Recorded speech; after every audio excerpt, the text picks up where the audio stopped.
Hoy en mi reflexión no vengo a hablaros del COVID. Yo creo que estaremos ya todos bastante cansados, ¿no? con este tema. Quisiera hablaros de un aniversario que voy a celebrar de aquí a pocos días. Y no hablamos de mi cumpleaños, que también se va a celebrar de aquí a pocos días. No. Resulta que hace 17 años pude cumplir con un sueño que a más de uno podría parecerle inalcanzable, pero que me empeñé y lo realicé. Y bueno, a partir de ahí toda mi vida ha cambiado, la verdad. Fue un sueño que, bueno, tenía desde bien pequeñito y bueno, lo vi por diversas circunstancias al alcance de mi mano.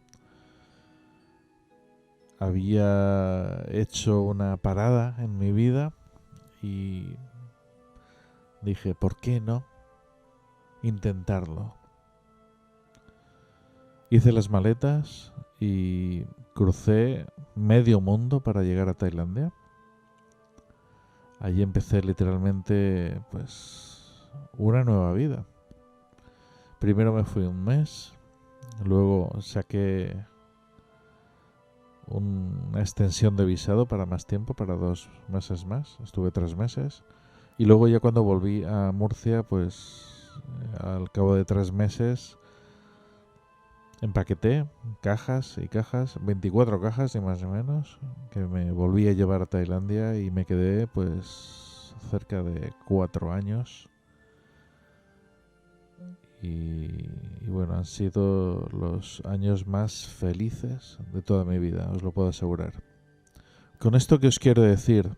Os quiero decir que los sueños, por supuesto hablamos de sueños tangibles, de sueños que se pueden realizar, que los vemos muy lejos, sí, están muy lejos. Pero si se pueden realizar y tenemos una oportunidad de hacerlo, no os lo penséis mucho. Te aconsejo que lo hagas. Soy quien soy gracias a mis actos, gracias a que di ese primer paso y dije, me voy a Tailandia. Por supuesto, ahora, con el COVID, no podemos hacer grandes cosas, pero a lo mejor sí que es el momento de plantearte qué vas a hacer cuando todo esto pase. Es una reflexión de Fernando Muyor. Estimados oyentes, queridos amigos, encendemos las velas. Aquí comienza el candelabro.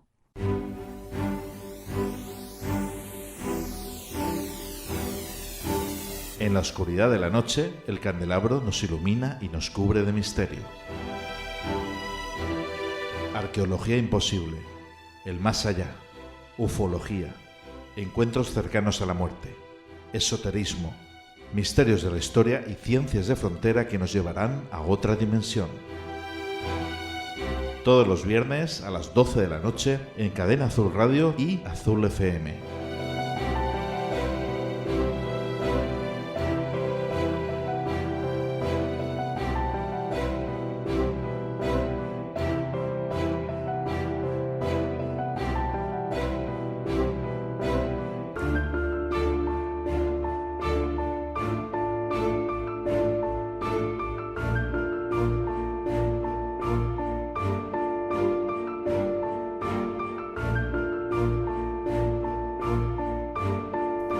El candelabro.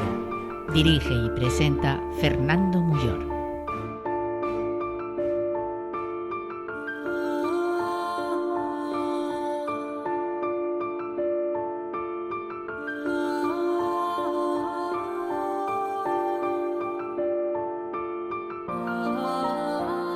Estimados oyentes, queridos amigos, muy buenas noches.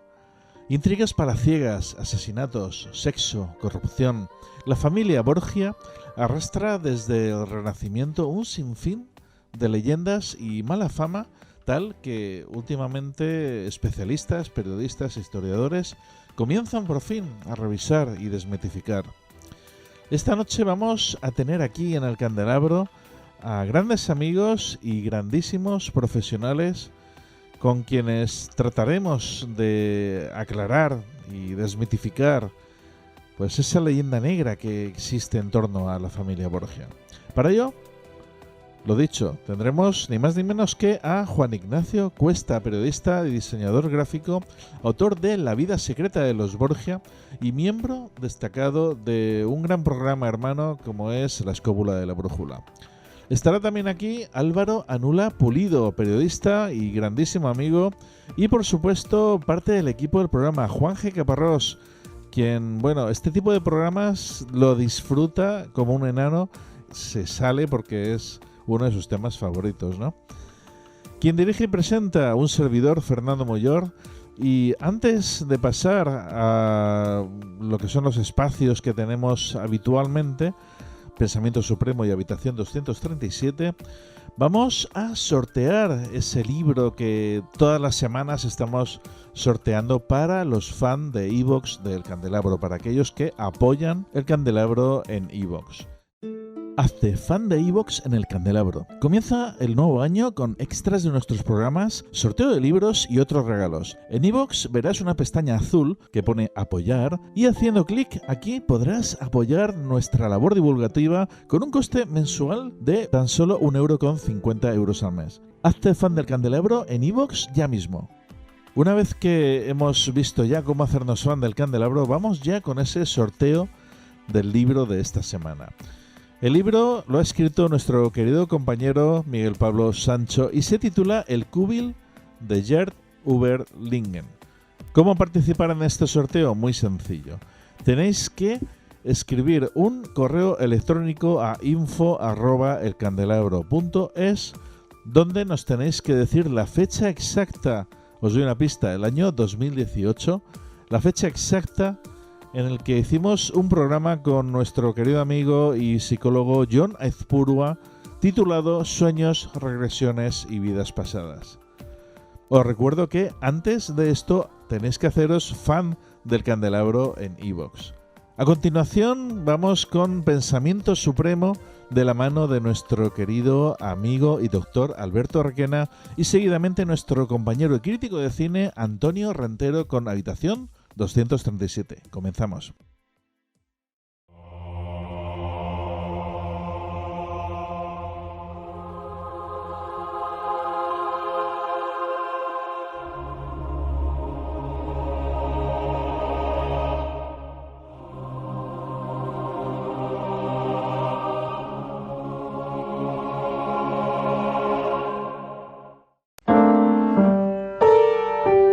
Pensamiento Supremo.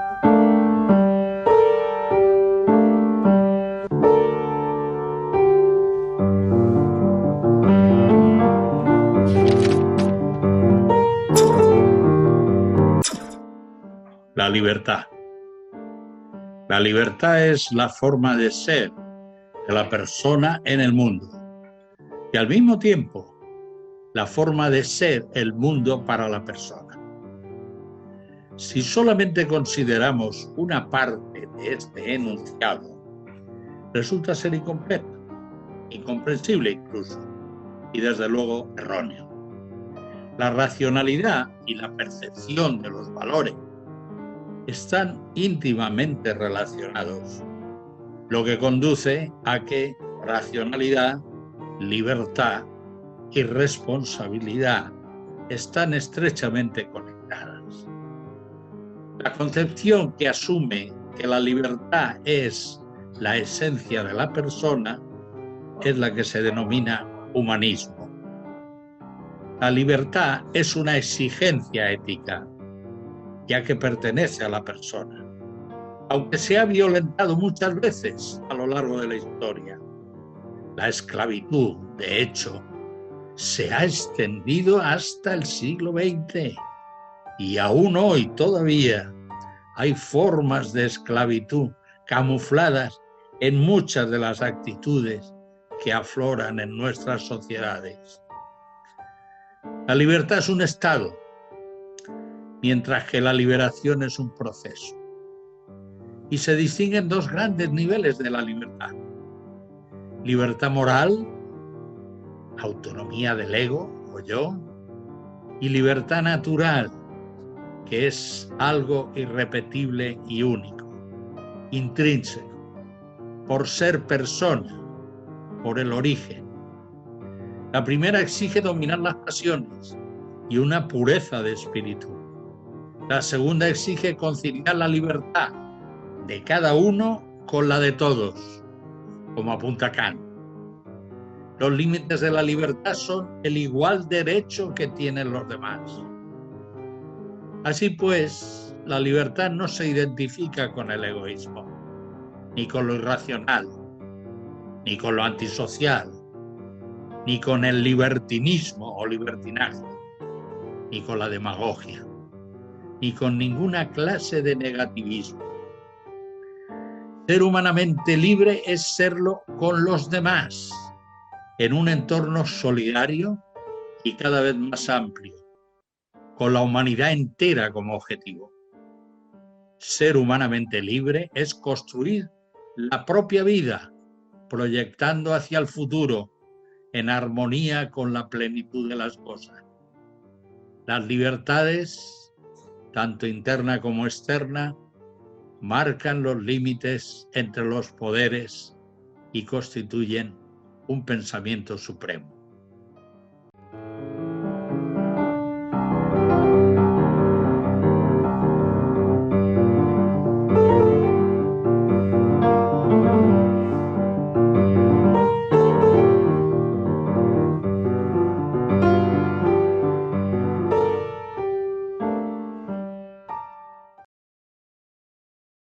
Escúchanos en Evox Originals.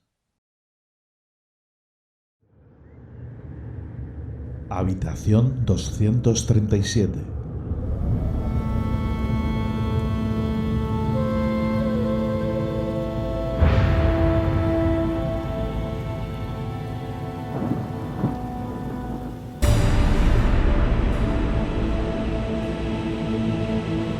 Saludos, Fernando. Muy buenas noches a ti, a tus invitados y a la audiencia del Candelabro. Muchas gracias por esta invitación para que Habitación 237, una vez más, permita abrir esta puerta a lo que el cine nos ha contado, el cine o las series de televisión, sobre el elemento que habitualmente tratáis.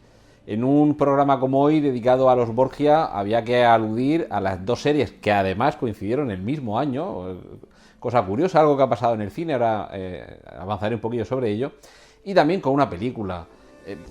Me refiero a los Borgia como elemento principal. Evidentemente ha habido momentos previos en la historia del cine, en algún momento en las series de televisión, en los que han tenido alguna aparición, como algún personaje recurrente o simplemente algún invitado o algún telón de fondo. Pero como protagonistas nos vamos a referir a la película del año 2006, dirigida por Antonio Hernández, protagonizada por Lluís Omar, con Sergio Peris Mencheta, Paz Vega, María Valverde, Ángela Molina, Eusebio Poncela, desde luego un reparto estelar y de campanillas. Y luego dos series que son posteriores. La película es española, producción española, del año 2006, y en el 2011 probablemente alguien viera esa película y dijera, bueno, aquí tenemos material de fondo. Y hubo dos series, una con su creador Neil Jordan, además protagonizada por Jeremy Irons, titulada Los Borgia, con el artículo, pero también hubo una producción francesa que se titula Borgia, a secas, sin el artículo, y que en este caso no tenía un reparto tan estelar. Podríamos destacar que interviene Assumpta Serna, pero el resto de los actores realmente no son especialmente famosos ni reconocidos. Una serie un poquito inferior en cuanto a calidad y trama, esta última, la que se titula simplemente Borgia, también fue una serie más corta, mientras que Los Borgia, la protagonizada por Jeremy Irons, creo que llegó a 20 y tantos, 29, creo que no llegó a 30 episodios, pero por ahí se quedó, y sí que avanzó mucho más. También la ventaja de las series de televisión en algunas ocasiones frente a las películas es, al disponer de más tiempo, poder desarrollar mejor personajes, tramas, subtramas. Y en este caso algo que aparece en la película española, la película del año 2006, con Lluís Omar, como el Papa Borgia, que arrastra a su familia a Roma, y a partir de ahí vemos cómo se produce toda una serie de intrigas en las que se van a ver vistos tanto los miembros de su familia como los personajes del clero y de la sociedad y el establishment de la época, y cómo ese gran poder que llega a tener esta familia lo que permite, y yo sin ser un gran experto en historia creo que es lo que vemos tanto en la película como en las series, lo que permite es ubicar sobre esa base una serie de tramas y subtramas que podrían funcionar perfectamente en otras épocas y en otros ambientes, porque al final se trata de la lucha por el poder. Podrían funcionar igual en la Roma clásica, en la Roma del Imperio de la República, podrían funcionar igual de bien en la política americana, en una serie tipo House of Cards, o en una película que tenga que ver con la mafia. De hecho, en ocasiones casi nos parece estar ante una serie que, llamándose Los Borgia, podría ser también Los Soprano, en el sentido de esa familia que tiene gran poder, con un cabeza de la familia que es realmente quien lleva las riendas, sobre todo en el caso del Papa Borgia, porque es sumo pontífice, y a partir de ahí en la Iglesia Católica poca gente va a tener más poder que él. Pero vemos cómo todas esas influencias, cómo la delegación del poder en sus seres más cercanos, cómo a su alrededor se van formando distintas alianzas, traiciones, sobre todo traiciones, y luego una concepción quizá muy cruel de ese reparto de poder, de cómo se ostenta ese poder, de cómo se ejerce. Y eso sí que es un elemento común que se percibe tanto en la película española del año 2006 como en las dos series del año 2011. Personalmente no sabría elegir bien cuál de las dos interpretaciones me puede haber gustado más entre la española de Lluís Omar y la de la serie que está protagonizada por Jeremy Irons. Son los dos grandes actores. Quizá por aspecto físico me cuadra más creerme a Lluís Omar como Rodrigo Borgia, mientras que a Jeremy Irons no termino tanto de verle el aspecto, pero evidentemente es un grandísimo actor y compone un Papa Clemente VI, creo que era, si no recuerdo mal, compone un Papa en una época, abarca a partir del año 1492, precisamente el momento del descubrimiento de América.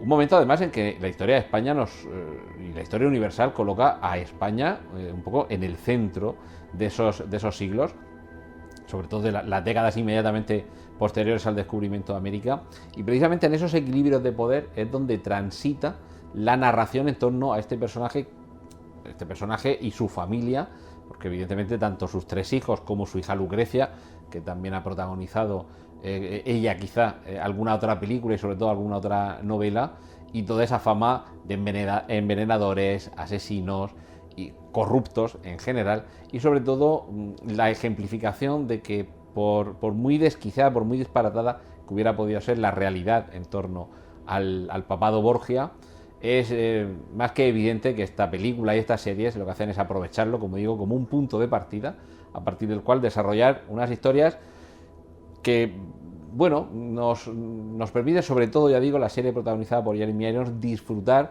de toda esa estela de corrupción, de todas esas intrigas, esos intereses en torno a una familia que todavía nos quedará alguna duda sobre si fueron tan malos, tan salvajes, tan corruptos como se nos muestra en la película y en las series, pero que en cualquier caso, como se suele decir, se non è vero e ben trovato, en este caso, aunque no se corresponda fielmente con la realidad, no deja de ser el cine, ya sabemos, 24 mentiras por segundo, 25 en el caso de la televisión, una representación que con base en algo real nos va a trasladar una narración que lo que tiene que hacer es entretenernos, como mucho, quizá despertar en nosotros el interés por acudir a los libros de historia y sobre todo a programas como este, como El Candelabro, que en el día de hoy estáis tratando un tema apasionante, porque, ya digo, momento en el que España concentró más poder quizá en toda la historia. Y poco más esta semana aquí en Habitación 237. Fernando, de nuevo te reitero el agradecimiento por la invitación, un saludo para tus invitados y para nuestros oyentes, y hasta una próxima entrega de Habitación 237.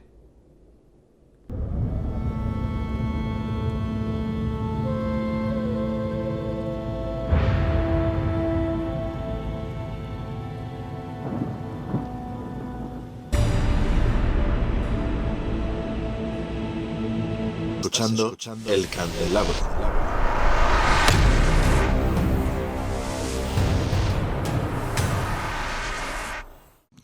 Estimados amigos, ya estamos aquí en El Candelabro por fin con este gran elenco, con este elenco de lujo que tenemos esta noche. Juan Ignacio Cuesta, muy buenas. Muy buenas noches, Fernando, Álvaro y Juanje. Y todos los oyentes, por supuesto. Álvaro Anula Pulido, buenas noches. Muy buenas noches, nada, encantado de compartir conocimientos una vez más con todos vosotros y hablar sobre esas luces y esas sombras que ha tenido una de las familias más importantes que existen y han existido en la historia de España, ¿no? Esos Borgia, que vamos a ver que existe mucho mito más que realismo histórico detrás de ellos. Juan Jeque Parrós, nuestro compañero, cuéntanos. Buenas noches. Pues nada, aquí, como dice muy bien el compañero Álvaro, arrojar, digamos, luz a esta familia que yo creo que ha tenido más mala prensa de la que realmente tuvieron otras familias poderosas de la época que hicieron realmente lo mismo que hicieron ellos o peor incluso, ¿no? Pero bueno, yo pienso que esta noche va a quedar todo bastante bien, digamos, claro, ¿eh? Uh-huh. Juan Ignacio, has escrito un gran libro sobre este tema, sobre los Borgia. Sí, escribí en su día La vida secreta de los Borgia, Uh-huh. que fue un libro oportunista, tengo que reconocerlo, porque coincidió precisamente con la filmación de la serie de los Borgia y entonces en ese momento mi editor, que era el editor de la editorial Espejo de Tinta, Uh-huh. me pidió que hiciera una semblanza de la familia Borgia. Cosa que yo a ese momento tenía unas ideas un poco estereotipadas con respecto al tema. Pero es verdad que empecé a documentar, empecé a estudiarme toda la historia de la familia, indagué hasta las últimas entrañas en esta historia y sobre todo me ayudó una novela muy interesante escrita por Mario Puzo, el mismo del Padrino, que se llama Los Borgia. Y allí ya me empezó a aclarar, digamos, a darme algunas pautas por dónde tenía que tirar y ver qué es lo que había pasado en aquel momento, porque estamos hablando de una época que hay que situarla en su contexto. Estamos justamente en el final de la Edad Media y en los albores del Renacimiento. Y entonces, digamos que las costumbres de la Iglesia eran distintas a las que se instauraron después. En aquel momento los papas estaban intentando instalar lo que se llamaban entonces los estados pontificios, uh-huh. Y eso les llevaba a convertirse en papas guerreros. De alguna manera eran los capitanes de sus tropas, además rodeados de enemigos por todas partes. O sea, quiere decirse que no fue fácil el poder instaurar todo esto. Además, no olvidemos que veníamos de una escisión importante que había sucedido prácticamente unos años detrás, y es que Felipe IV, el Hermoso, se había llevado la sede a Aviñón, con lo cual había como 3 papas. O sea, entonces, ¿quién era el papa auténtico? ¿Quién era el bueno? Bueno, pues en este contexto tan absolutamente dramático que se dio justamente en aquel momento es donde se produce la explosión que nos hace pasar de la Baja Edad Media hacia el Renacimiento. Uh-huh. Y ahí, en ese momento histórico, es justamente cuando aparecen todos estos personajes de los que vamos a hablar hoy, que además tienen una saga realmente interesante, porque como ha dicho, como dirá Álvaro en su momento, tienen un origen aragonés. Pero luego ese origen aragonés va evolucionando de alguna manera hasta llegar, claro, efectivamente, hasta la aparición de hasta 2 papas y un santo. O sea que, bien, sí. Podemos entrar en esta discusión. Pues sí, Álvaro, haznos por favor una introducción a quiénes son la familia Borgia o Borja.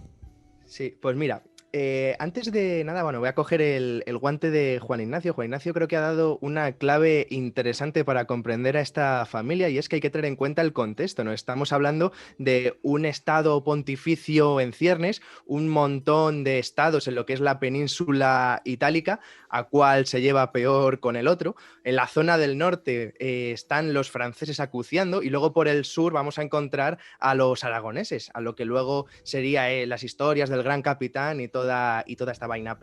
Y luego en Roma estaba prácticamente arruinada, no quedaba prácticamente nada de esa gloria, ese esplendor que quedaban del Imperio Romano. Entonces, de hecho, vemos que Roma prácticamente estaba habitada una pequeña proporción, lo demás eran todo ruinas. Eso más lo que ha comentado Juan Ignacio de los papas de Aviñón y toda esa historia. Claro, Y es que estamos en el momento en que sucede algo fundamental, y es que la gente se piensa que esto sucedió en Italia, pero es que Italia todavía no existía. No existía como concepto, porque era un montón de reinos. Estaba, digamos, el Reino Autónomo de Venecia, estaba el Reino Autónomo de Génova, estaba el Reino Autónomo, lógicamente, de Milán, fundamentales. Luego, en el sur, teníamos la corona de Aragón metida en Sicilia hasta los ojos. Y Nápoles, claro. Que la verdad que la historia de Nápoles está muy vinculada con los Borgia. Pero entonces, claro, en toda esta amalgama de conjuras y de reinos enfrentados, se necesitaba una calma. ¿Quién es el que lleva esa calma, por decirlo de alguna manera? Pues, sin duda, en mi opinión, esa diplomacia que llevó Alfonso Borja, que luego a la postre se convertirá en ese Calixto III. Entonces, aquí, ¿de dónde viene esta familia de Alfonso Borgia o de Alfonso Borja? Bueno, para comprender esta historia tenemos que viajar unos cuantos años antes a la zona de Borja, en esta provincia de lo que hoy es Zaragoza, donde una especie de, podemos decir, una familia, no era humilde, pero digamos que se acrecentó, se enriqueció gracias al campesinado. Ellos luego, bueno, empezaron a decir que provenían de Pedro de Atarés, ese héroe de la corona de Aragón, para de alguna manera decir que ellos descendían de una persona noble, etcétera, pero que realmente Pedro de Atarés, hasta el punto que yo sé, no tuvo descendencia. Esto en cuanto a Borja. ¿Qué pasa? Que en Borja luego Jaime el Conquistador, en esas campañas que hace en Valencia, parece ser que esta familia le acompaña en esas campañas contra los musulmanes, las cuales tienen mucho éxito en la zona valenciana, y en ese punto, pues gracias a ese apoyo, consiguen asentarse en Játiva o en Javia. Es en este lugar donde de alguna forma va a proliferar esta familia Borja, donde, pues como digo, la cabeza pensante, así antes de Rodrigo Borja, era su tío, Alfonso de Borja. Este personaje primero es obispo de Valencia, entre otras cuitas, después se consigue el apoyo del Papa, consigue viajar a lo que es Roma, y aquí ya comienza ese nepotismo que de alguna manera ha marcado a la familia Borja, que en este momento, tras viajar a Italia, ya es conocida como Borgia. ¿A quién se lleva Alfonso? Pues Alfonso se lleva prácticamente en ese nepotismo ilustrado a todas sus familias, a todos esos allegados, algo que era normal, porque en esta época, ¿quiénes eran de los que te fiabas? Prácticamente de tu familia, porque de poco más, y ni eso. Entonces, sí, bueno, sí. Coge a Rodrigo Borja, al hermano, a Pedro Luis, que eran nada, unos jovencillos, sus sobrinos, se los lleva a lo que es Roma, a esta ciudad eterna, y aquí es donde ya va a comenzar todo ese periplo, toda esa auténtica biografía de ensueño, en el cual Rodrigo Borgia irá ascendiendo primero a vicecanciller, luego será una de las personas más importantes de los estados pontificios, hasta después de pasar unos cuantos papas, finalmente consigue sentarse en el trono de San Pedro. Pero bueno, una cosa, Álvaro, dos papas en la misma familia. Esto es algo inaudito. ¿Usó uno su posición para elevar al otro? En fin, ¿esto cómo fue? Es lo que comento, es ese nepotismo, es decir, no es algo tan extraño si acudimos a la mentalidad de la época. En la mentalidad de la época, ¿qué pasa? Que Alfonso, en este momento, cuando llega a Roma, tiene que rodearse de todas las personas de confianza, por decirlo de alguna manera. Él había preparado, sin duda, bien a Rodrigo de Borgia. De hecho, Rodrigo de Borgia realmente no tenía pensado ni eso. O sea, fue, en mi opinión, una auténtica casualidad. Él estaba preparado para ser un jurista eclesiástico, es decir, empieza a ascender, pero yo creo que tiene que ver con ese nepotismo. Le coloca primero pues creo que es antes de ser vicanciller, creo que era, pues ahora mismo no lo recuerdo bien. Pero... Álvaro, creo que él, digamos, llevaba todo el tema financiero. Te has dicho muy bien que estaba, directamente, esta pontificia estaba en la ruina, y él realmente llevaba todo el tema, digamos, de las finanzas y de es muy importante lo que eran los mercados allí. Ya llevaba todo el tema de las tasas, porque realmente la feria que había en Roma de ganado era muy importante. Y él, ya durante 4 papas seguidos, si digamos ya comenzó un poco a imbricarse en ese mecanismo de poder ascendente y sobre todo el que domina las finanzas, domina todo, ¿no? Él ya comenzó con una buena, digamos, escuela y pasó de prácticamente estar en la ruina, en los estados pontificios, a tener una economía saneada y a un despilfarro con el tiempo realmente brutal. De todas maneras, creo que vais demasiado deprisa porque hay que poner en antecedentes de por qué unos señores nacidos en la corona de Aragón y traspasados de alguna manera a Valencia, de alguna manera consiguen llegar a Roma y consiguen tener allí puestos de preeminencia. Y para eso hay que traer aquí una figura importantísima para poder entender esto, que es la figura de Benedicto XIII.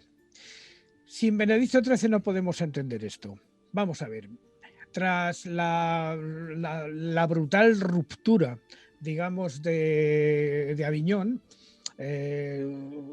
propiciada por Felipe IV el Hermoso, hay un papa y 2 antipapas. Simplemente un papa y 2 antipapas, pero porque se decide así de alguna manera. Y entonces el que se considera el papa legítimo trata de que los 2 antipapas dimitan y se vayan. Pero hay uno que es aragonés, que es más bruto, que diría yo que las piedras, que es Benedicto XIII, que se mete en el castillo de Peñíscola y que decide que él no se va a ir de ninguna manera. Por de ahí donde viene la frase de estar en tus 13, ¿no? Porque Benedicto XIII, antipapa, el Papa Luna, está en Peñíscola y allí se atrinchera en su castillo y de ahí no hay manera de sacarla. Y aquí es donde nos entra la figura importante que ya habéis citado antes de Alfonso de Borja, que es el que consigue de alguna manera tratar de entrar en el castillo y poder negociar con el antipapa el que dimita, cosa que él no va a conseguir.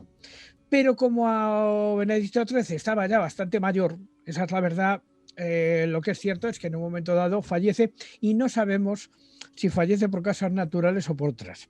Y con eso no quiero decir nada, pero es que en aquella época era muy sencillo morir envenenado, o sea, no era nada difícil.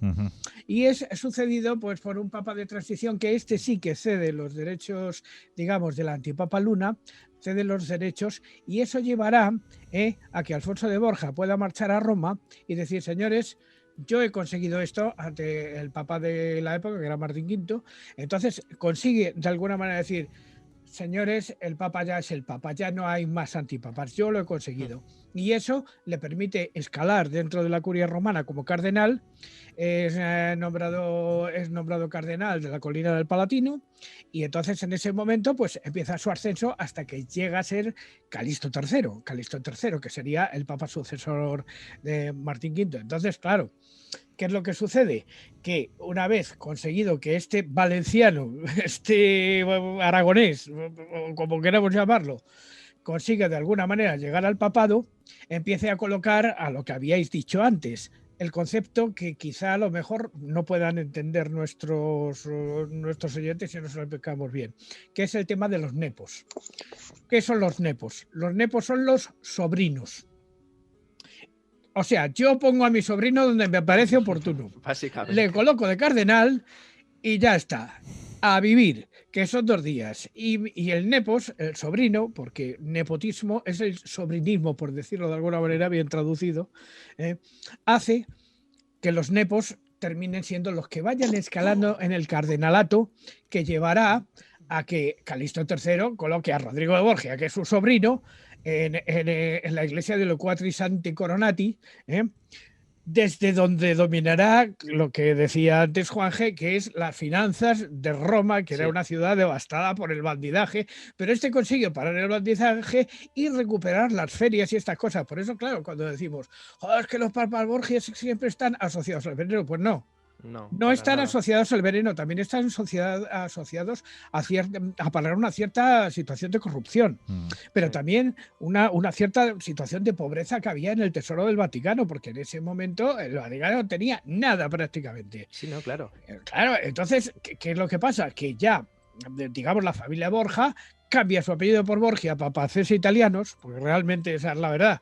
Cambiaron el apellido añadiéndole una I para hacerse italianos y empiezan a tomar puestos de preeminencia dentro de lo que es la curia vaticana. Y el propio Rodrigo Borja, que ya empieza a tener hijos con su amante en Roma, que es Vanosa de Catanei, empieza a colocar también a sus hijos, de alguna manera. Todavía estaban lejos los tiempos en que él sería papa, pero era cardenal. Pero hay que entender también la diferencia y explicárselo a la gente, que un cardenal de la iglesia no tiene por qué ser un sacerdote. Es un príncipe de la iglesia, pero no tiene por qué ser un sacerdote y por lo tanto no puede administrar la comunión. O sea, simplemente es un cargo administrativo en ese momento, que es el de cardenal, príncipe de la iglesia. ¿Y dónde y cuándo comienza la leyenda negra de los Borgia? Exactamente. Buena pregunta. En mi opinión, empieza tanto en lo que es la propia vida de Rodrigo de Borgia, como luego a posteriori, sobre todo con ese Julio II, este cardenal de la Rovere, Giuliano de la Rovere, que bueno, dirá de todo, pero no solo esto, sino incluso se ve acrecentada en el siglo XIX, con estos autores románticos franceses propios del es donde está la clave. Que bueno, Víctor Hugo, Alejandro Dumas, algún italiano que anda por ahí. Hombre, y en España Meléndez Valdés. También, por ejemplo. O sea, empiezan a despotricar de todo lo tipo. ¿Sí?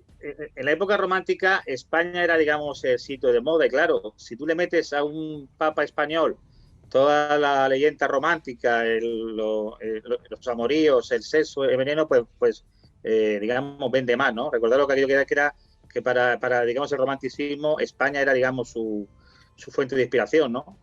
Y sobre todo también quería decir, no sé, vosotros me lo podéis confirmar, que también fue la envidia de otras familias italianas. O sea, totalmente. Los Sforza, los Medici, los de la Rovere, que tú has dicho muy bien. Hombre, y sobre todo los una lucha por el poder.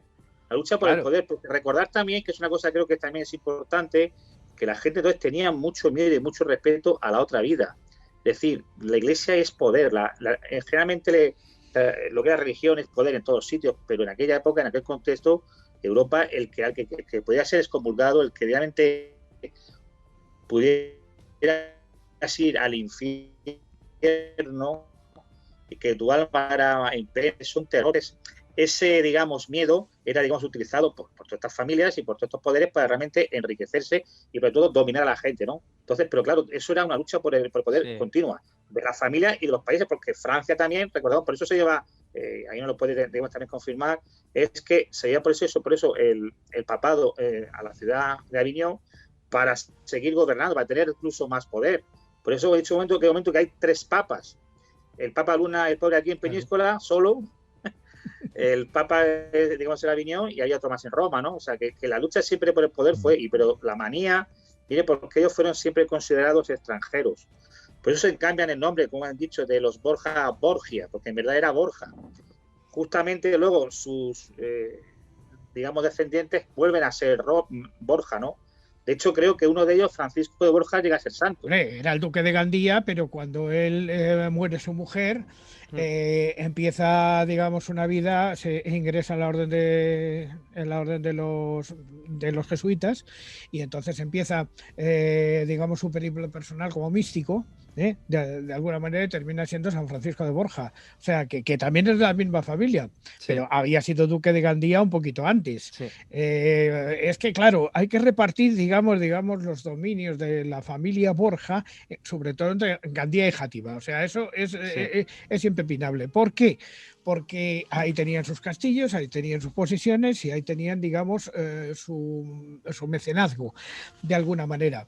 Pero además es que algunos personajes de la familia pues también pasaron por el obispado de Mallorca. Por ejemplo, el propio Rodrigo Borja fue nombrado obispo de Mallorca en un momento dado y tal. O sea que es que, claro, pero vuelvo a decir, cuando nosotros estamos hablando de obispos, cardenales y estas cosas, tenemos que aclarar a nuestros oyentes que son cargos administrativos de la Iglesia, que no tienen nada que ver con la figura del sacerdote diocesano, que es otra cosa, que es el que puede administrar la comunión. Los otros son príncipes de la Iglesia y por lo tanto no están sujetos a los votos. Por eso la gente, por ejemplo, se extraña de que el caso concreto de Rodrigo Borja, O sea, quiero decir, Rodrigo de Borgia, o sea, Alejandro VI, para decirlo de una manera clara, porque elige ese nombre en memento de la figura de Alejandro Magno, va al papado, le nombran sacerdote la noche anterior y son sus 7 hijos hasta ahora, porque luego tendría 2 más, le llevan la cola en el momento que va a ser coronado papa. O sea, claro, pero es que en el Renacimiento era así, porque poco tiempo antes y tal, o sea, los papas que hay entre Calixto III y Alejandro VI eran todos para echarlos de comer aparte, con perdón. Inocencio VII, que creo que es el anterior a él. Octavo, perdona, creo que tuvo 100 y pico hijos. Y o sea, que fue también una buena pieza. Y que además creo que ya, siendo, digamos, anciano, parece que él tenía que beber toda la noche leche materna, leche de mujeres lactantes, porque según él iba a ser más joven, ¿no? Sí. O sea, y creo que, bueno, hay una leyenda mucho más cruel incluso que la de los de Borgia, pero en cambio, pues como era italiano, pues no se quedó como una, digamos, anécdota, pero vamos, fue una pieza de mucho cuidado comparado con los Borgia, o comparable al menos. Sí, pero Pío III, por ejemplo, que también era para echarle comer aparte, porque en el fondo era un comerciante de telas que vivía en un barco, de repente se le propone para el papado por intereses de la época y sobre todo por la riqueza, y además es claramente de otra tendencia. Digamos que cuando está ya en el lecho de muerte y alguien le propone y dice Santidad, le vamos a dar a usted leche para que a ver si se puede recuperar, y dice, a mí lo que me gusta es la leche de los chavales jóvenes. Entonces, claro, es que estamos en una época y tal, porque además este papa acepta las relaciones homosexuales entre sacerdotes de la época en verano para que se desfogasen y pudieran, digamos, mantener, digamos, una cierta castidad con respecto a las mujeres. Claro, es que la historia de la Iglesia está llena de recovecos, de estos momentos extraños, y tal.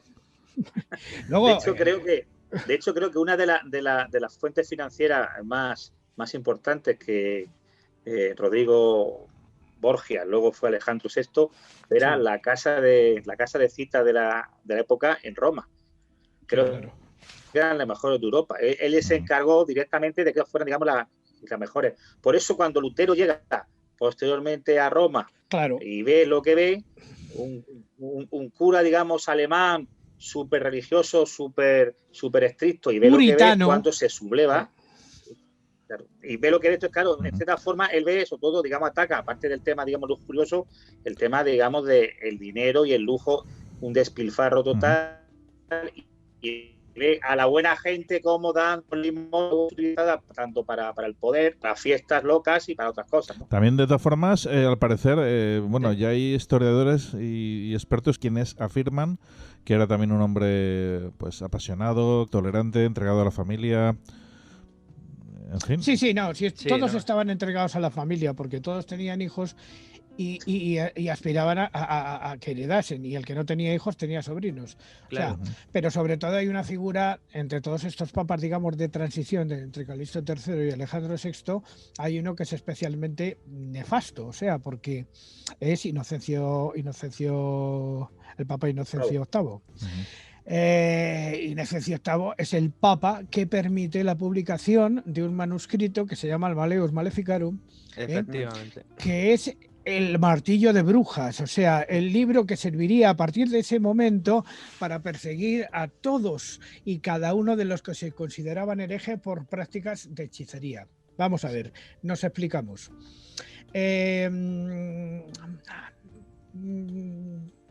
Para esto hay que meterle un poco de contexto, porque la gente siempre, cuando habla de los papados y de la Inquisición y todas estas cosas, siempre hace referencia a la época medieval.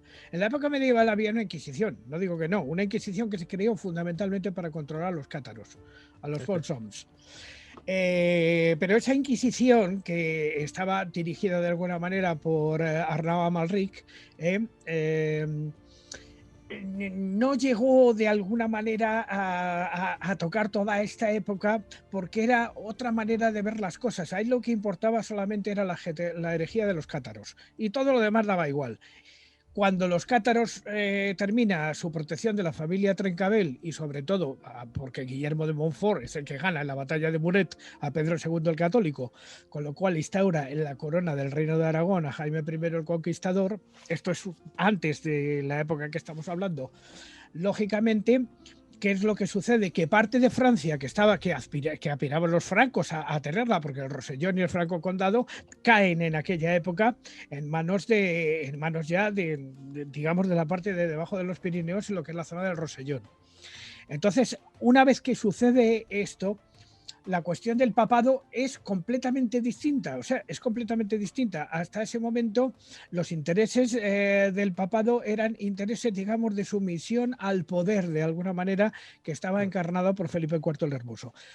Pero después de la escisión de Aviñón, y una vez que ya todo esto traspasa la frontera de los Pirineos, digamos, en el Reino de Aragón es donde nacen precisamente estos que luego serían papas, de alguna manera, en Roma poco después. Y esto hay que entenderlo muy bien, porque es que en aquel momento los papas eran guerreros. O sea, los papas iban a la guerra, vamos a ver, se ponían su armadura e iban a dar palos como locos. ¿Por qué? Porque estaban defendiendo, digamos, de alguna manera, un estatus. Hay un caso muy, muy claro, hay una película que creo que lo define todo, que se llama El tormento y el éxtasis. No sé si la habréis visto. Sí, en la cual se ve... Res Harrison hace Papa Julio II, sí. Efectivamente, que hace de Julio II de la Rovere. Un Oscar, una película. Claro, es el Papa que tiene a Miguel Ángel Buonarroti y que le hace pintar la Capilla Sixtina. Y este es posterior a, por ejemplo, Alejandro VI.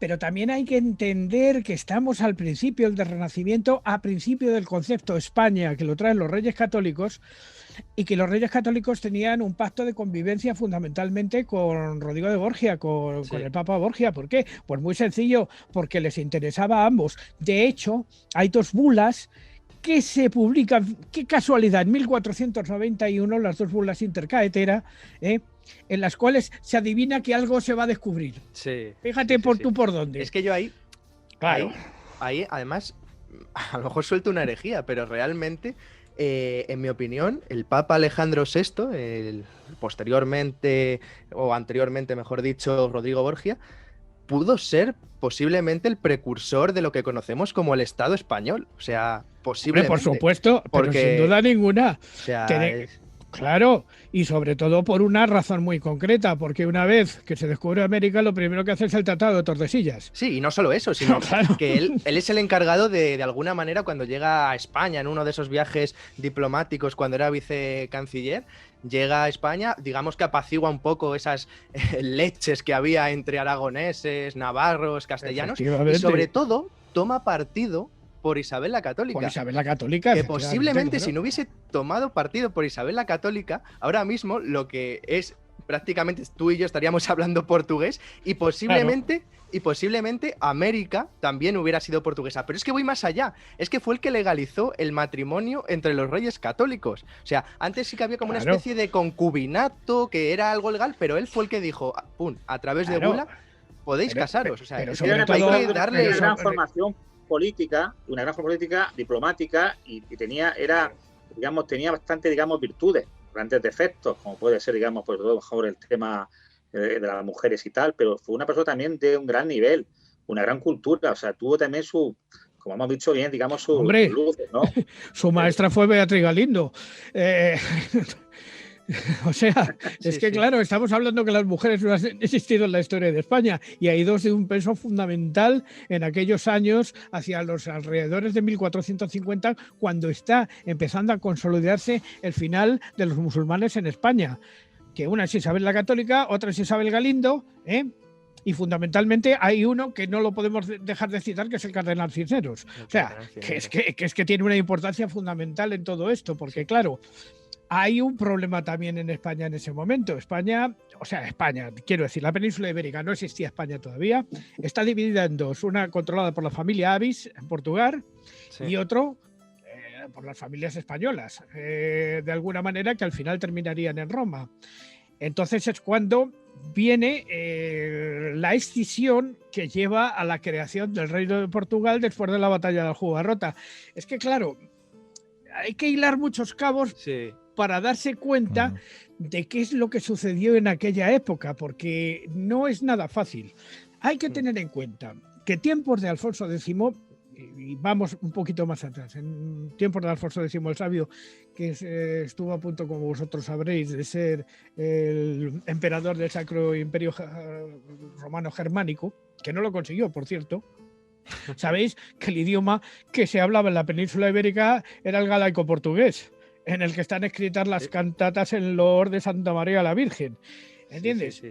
Claro, si ya partimos de ahí y sabemos que el español no se ha consolidado, que se consolidará a partir del monasterio de San Millán de la Cogolla, un español de alguna manera primitivo, pero que todavía no es, pero que no se consagra ya prácticamente hasta la época de los Reyes Católicos, claro. Es que hay que entender que esa época era la que fue una época muy convulsa. Muy convulsa, pero para Juana la Beltraneja, bueno, en fin. Sí, volviendo un poco a la pregunta que nos ha formulado Fernando sobre dónde puede provenir esa leyenda negra que viene o que de algún modo arrastra los Borgia, sin duda también hemos hablado en el siglo XIX con el chauvinismo francés, etcétera, pero en el contexto propiamente dicho de la vida de los Borgia también lo podemos encontrar. O sea, por un lado tienes a Giuliano de la Rovere metiendo baza con los franceses y con Carlos VIII. Hombre, por otro lado, tienes a Savonarola mandando mensajes apocalípticos en Florencia. Luego, dentro de la propia Roma, tienes a los Orsini que no dejan de hacer propaganda y dejar de alguna manera contratar mercenarios para que sigan liándolos. Luego, atacan a Lucrecia de Borgia, la dicen absolutamente de todo desde Milán por parte de Giovanni Sforza, que también es un personaje bastante a analizar. Luego, César Borgia, pues todas las acusaciones de asesinatos que tiene, que posiblemente ninguna sea cierta, o posiblemente sí, porque no tenemos ningún dato, pero vemos que todo ese mare magnum, toda esa amalgama de enemigos, porque en este caso todo circunda en lo mismo, estamos hablando posiblemente de la familia más importante y más poderosa que había en el orbe católico. Y esto lo encontramos en los Borgia, pero lo vamos a encontrar con Felipe II y lo vamos a encontrar con los grandes emperadores de la historia. Es decir, claro, pero sobre todo tenemos fundamentalmente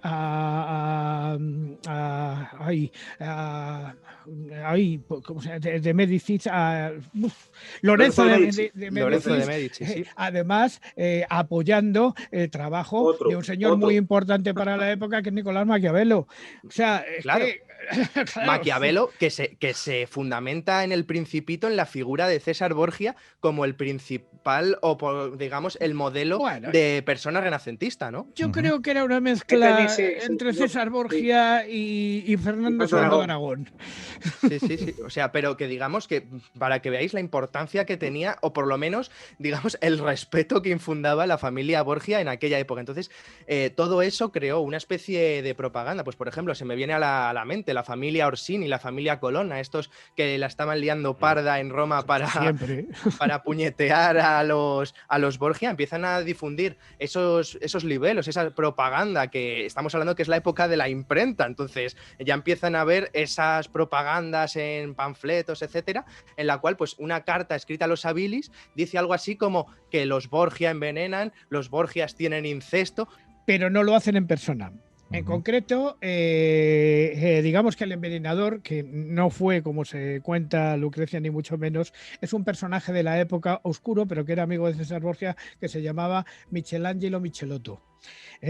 Michelotto es el encargado de encontrar la cantarina que la fabrica una bruja que vive cerca de las montañas de Roma, y entonces esta mezcla, la cantarela, que es una mezcla entre arsénico y estas cosas, es utilizada, pero por todos, en aquella época por todos. Pero vamos, el ejecutor es Michelotto. O sea, Miguel Ángel Corella se llama, nacido en Valencia. Realmente no se ha llegado a demostrar que, por ejemplo, César Borgia, por ejemplo, asesinase a su hermano Juan o asesinase a Alfonso de Nápoles. Claro, es que no se ha llegado a demostrar nada. Sí. Hacia su hermano, justamente de estas familias. Estos fueron los Colonna, parece ser, que mataron a unos mercenarios para que lo asesinaran. Y encima le echaron la culpa a su hermano. Lo que no quiere decir que los hermanos tuvieran algún tipo de discusión, ¿no? Por poder. Pero realmente que él ni hubo incesto, ni hubo asesinato entre ellos. Fue una trampa que le ejercieron realmente. Además que eso afectó bastante tanto a César Borgia como al Papa.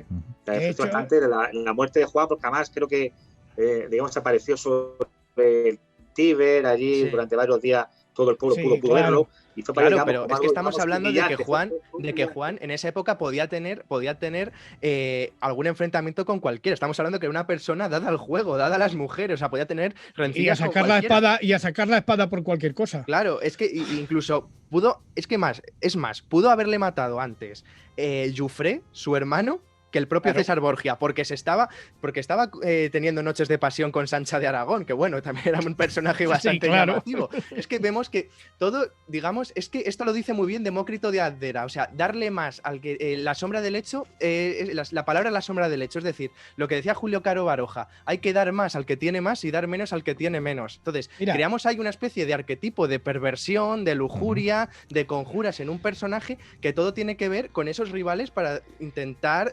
hablando de Álvaro, hablando de perversión y lujuria, precisamente uno de los hechos más famosos fue ese banquete de las nueces. Bueno, dicen que eso sucedió, pero también es verdad que él tenía en la corte algunos poetas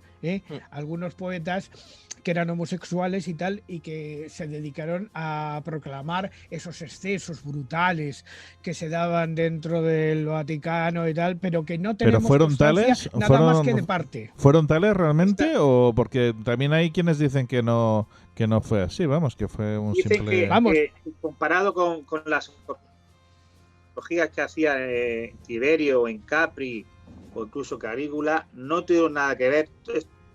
Esto eran mucho más excesivos, de mucha más flores, de mucha mente. Realmente, pero ellos lo veían como algo, digamos, de que era así, ¿no? Que también fue un poco exagerado por los poetas que, digamos, la corte estaban allí. Pero bueno, parece ser que hay algo de verdad. Yo tampoco dudo tanto porque realmente tenían poder y sobre todo era gente que eran muy, muy, digamos, pasionales. Y además eran bastante, digamos, bien parecidos. Eran unos príncipes renacentistas, sabían manejar el arma, tenían poder. O sea, más que hay que ver, digamos, el retrato tanto de César Borgia como de su hermana. Eran gente muy, muy, digamos, atractivo. Bueno, entonces, podían tener lo que ellos quisieran. Ahí habría que ver, había pasado viruelas, cuidado, claro, tenía la cara marcada. La sífilis, efectivamente, eso habría que verlo. O sea, que de eso ya lo comentamos una vez tú, Juanji y yo, en el que... Pero la máscara que tenía fue posteriormente, en fin, ya a lo mejor pierdo un poco porque él tuvo, digamos, algo de una enfermedad, digamos, venérea, la sífilis, que le hizo, digamos, desfigurarse el rostro. Eso cuando él, digamos, muere, digamos, su padre y ella se refugia en Navarra, que es donde muere, él se hace una máscara plateada que le cubre. Hablo de una época, digamos, posterior. Creo que lo de la viruela y tal, anteriormente, bueno, o en sus retratos, no aparece con tantas marcas. La sífilis se crea en el propio contexto de Alejandro VI. Es en ese ataque que hace Carlos VIII a Nápoles. De hecho, lo llaman el mal napolitano o el mal francés, según se le pregunte. Que Carlos VIII muere de una manera estúpida. Que va a salir por una puerta que era mucho más pequeña que su cabeza, se endiña con la cabeza y muere de gangrena del guantazo que se mete contra el madero. O sea, porque Carlos VIII era muy alto. Y el mismo día que Savonarola. El mismo día que Savonarola. Savonarola era un tocapelotas que al final lo terminaron llevando a la hoguera porque es que estaba protagonizando una revolución y dijo Alejandro VI, mira, quítame a este de en medio, este es tonto. Pero tras avisarle varias veces. O sea, que es que claro, aquí también existe una... Dicen, no, es que se quitó de en medio a Savonarola, ¿no? O sea, es que aquí le avisó varias veces y ya tuvo que mirar un poco por su actividad política. O sea, pero Alejandro VI le intentó combinar, llevarle a la razón diciendo, si paras te doy un cardenalato, o sea, pero que es que no hizo ni caso, o sea, es lo que tú dices, murió por tonto. Para que veamos realmente que bueno, que realmente se ha exagerado un poco y que tanto la muerte de su hijo Juan, un hecho eso por sus enemigos, también no está claro la muerte del propio Papa, que fue envenenado junto con otros cardenales que estaban en un banquete. Pero se ha acusado también, digamos, al hijo, pero realmente el mismo posterior Julio II, Giuliano de Rovere, se jactaba de su muerte. O sea, Claro. que algo sabía que iba a pasar. pero, ¿eh? Pero vamos a ver, ha habido investigaciones posteriores sobre digamos, el envenenamiento de los Borgia. Pero antes de Claro. llegar al envenenamiento de los Borgia, con el cual terminamos la historia de los Borgia, deberíamos ver un momento qué es lo que pasó. Porque una vez ya siendo papa y una vez desaparecida Vanosa de Catanei por muerte natural, el papa vuelve a tener hijos con otra concubina, o sea, Alejandro VI, que nos traería a Julia Sforza. Sí. O sea, porque pertenecía a la familia Sforza. O sea, quiero decir que todo estaba tan mezclado en aquella época que era bastante complicado de entender. Sí. Pero la famosa, digamos que los hijos famosos de Alejandro VI, que son César y Lucrecia, son los que se han llevado la fama. Y sin embargo, Lucrecia, la pobre, siempre fue moneda de cambio entre sus hermanos y su padre. Sí. De hecho, en su último matrimonio, que lo tiene con Alfonso de Este, prácticamente se va a la corte de Alfonso de Este y ahí empieza a ser una especie de Evita Perón, que casi la nombran santa, cuidado.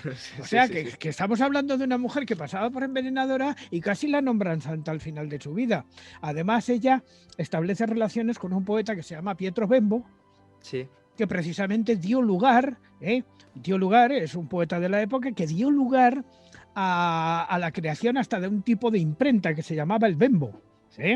Y que también la dejó tirada, por cierto. Que también la dejó tirada, indudablemente. Sí. Pero vamos, que al final se convirtió en una especie de Evita de Perón, Claro. o sea, que casi la nombran santa. Yo creo que era una mujer muy guapa, muy atractiva, sí, ¿no? Eso es lo que dice. Con un gran tipo, con unos pechos grandes, pero además al mismo tiempo delgada.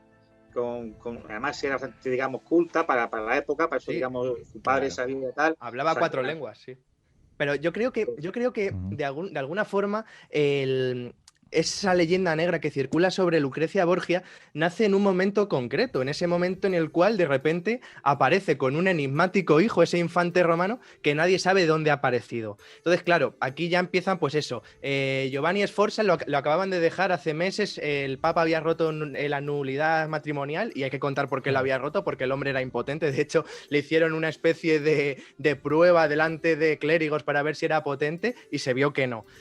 Pero claro, fue en esa circunstancia de que de repente aparece con un niño que no se sabe muy bien de dónde ha aparecido, todo apunta a que no era de ella, porque no era lógico. De hecho, le habían hecho una prueba de maternidad, de virginidad, perdón, hace unos pocos meses y dio que sí, que efectivamente era virgen. Y no solo eso, sino que posiblemente fuera la casaron muy joven, ¿no? Amoroso de César Borgia. La casaron con 13 padre. años o por ahí, creo, a Lucrecia. Claro, si es que bueno, ella en aquella tenía... época empezamos muy jóvenes, las cosas sí, pero estamos hablando de que efectivamente ella en esa época creo que tenía 17 años, pero si acudimos a todo lo que dicen, prácticamente Lucrecia Borgia tenía que pedir día, hora y fecha para quedar con todos los hombres con los que se le relacionaba. Y posiblemente la pobre no tenía relación con ninguno. O sea, de hecho, ella, hasta lo que se sabe, era una persona, entre comillas, fiel. Por ejemplo, con Giovanni Sforza le hizo todo tipo de tropelías y ella estaba profundamente enamorada. De hecho, cuando viajaba a Roma, le decía, por favor, no viajes a Roma porque no vas a volver a Milán. Entonces, vemos que yo creo que todo tiene que ver con ese enigmático bueno, no embarazo, porque es que no se supo nada del embarazo. De hecho, si hubiese estado embarazada, se hubiese notado. Con lo cual, vemos que yo creo que toda la leyenda negra de Lucrecia también aparece con ese niño, con el infante También romano. se decía que tenía incesto, ¿no? Con su hermano César. Pero eso era normal en los Borgia. Es que los Borgia realmente, anteriormente a la familia que estamos viendo, se unían entre ellos para, de algún modo, asentar su linaje. Y eso, pues bueno, tampoco estaba tan mal visto en aquella época. Sin embargo, es algo que tampoco está probado. O sea, es que no hay nada probado. Claro, no está probado sobre eso. No está probado ni que... No está probado. Y es normal que un hermano, hablo en este caso de César Borgia, proteja a su hermana, quizás en demasía, ¿no?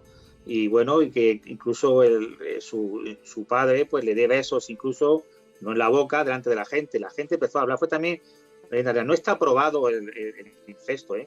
No pero por eso, que es un alejarnos, mito como que siempre digo, del presentismo. No podemos juzgar con los parámetros que hoy rigen en el mundo aquella época. Aquella época era otra historia. Claro, era otro mundo. Otra historia. Los estados pontificios se tenían que que consolidar, y el actor de aquella consolidación fue César Borgia. ¿Por qué? Muy sencillo, por orden de su padre, porque él empieza como cardenal, pero él no quiere ser cardenal, él quiere ser gonfalonieri.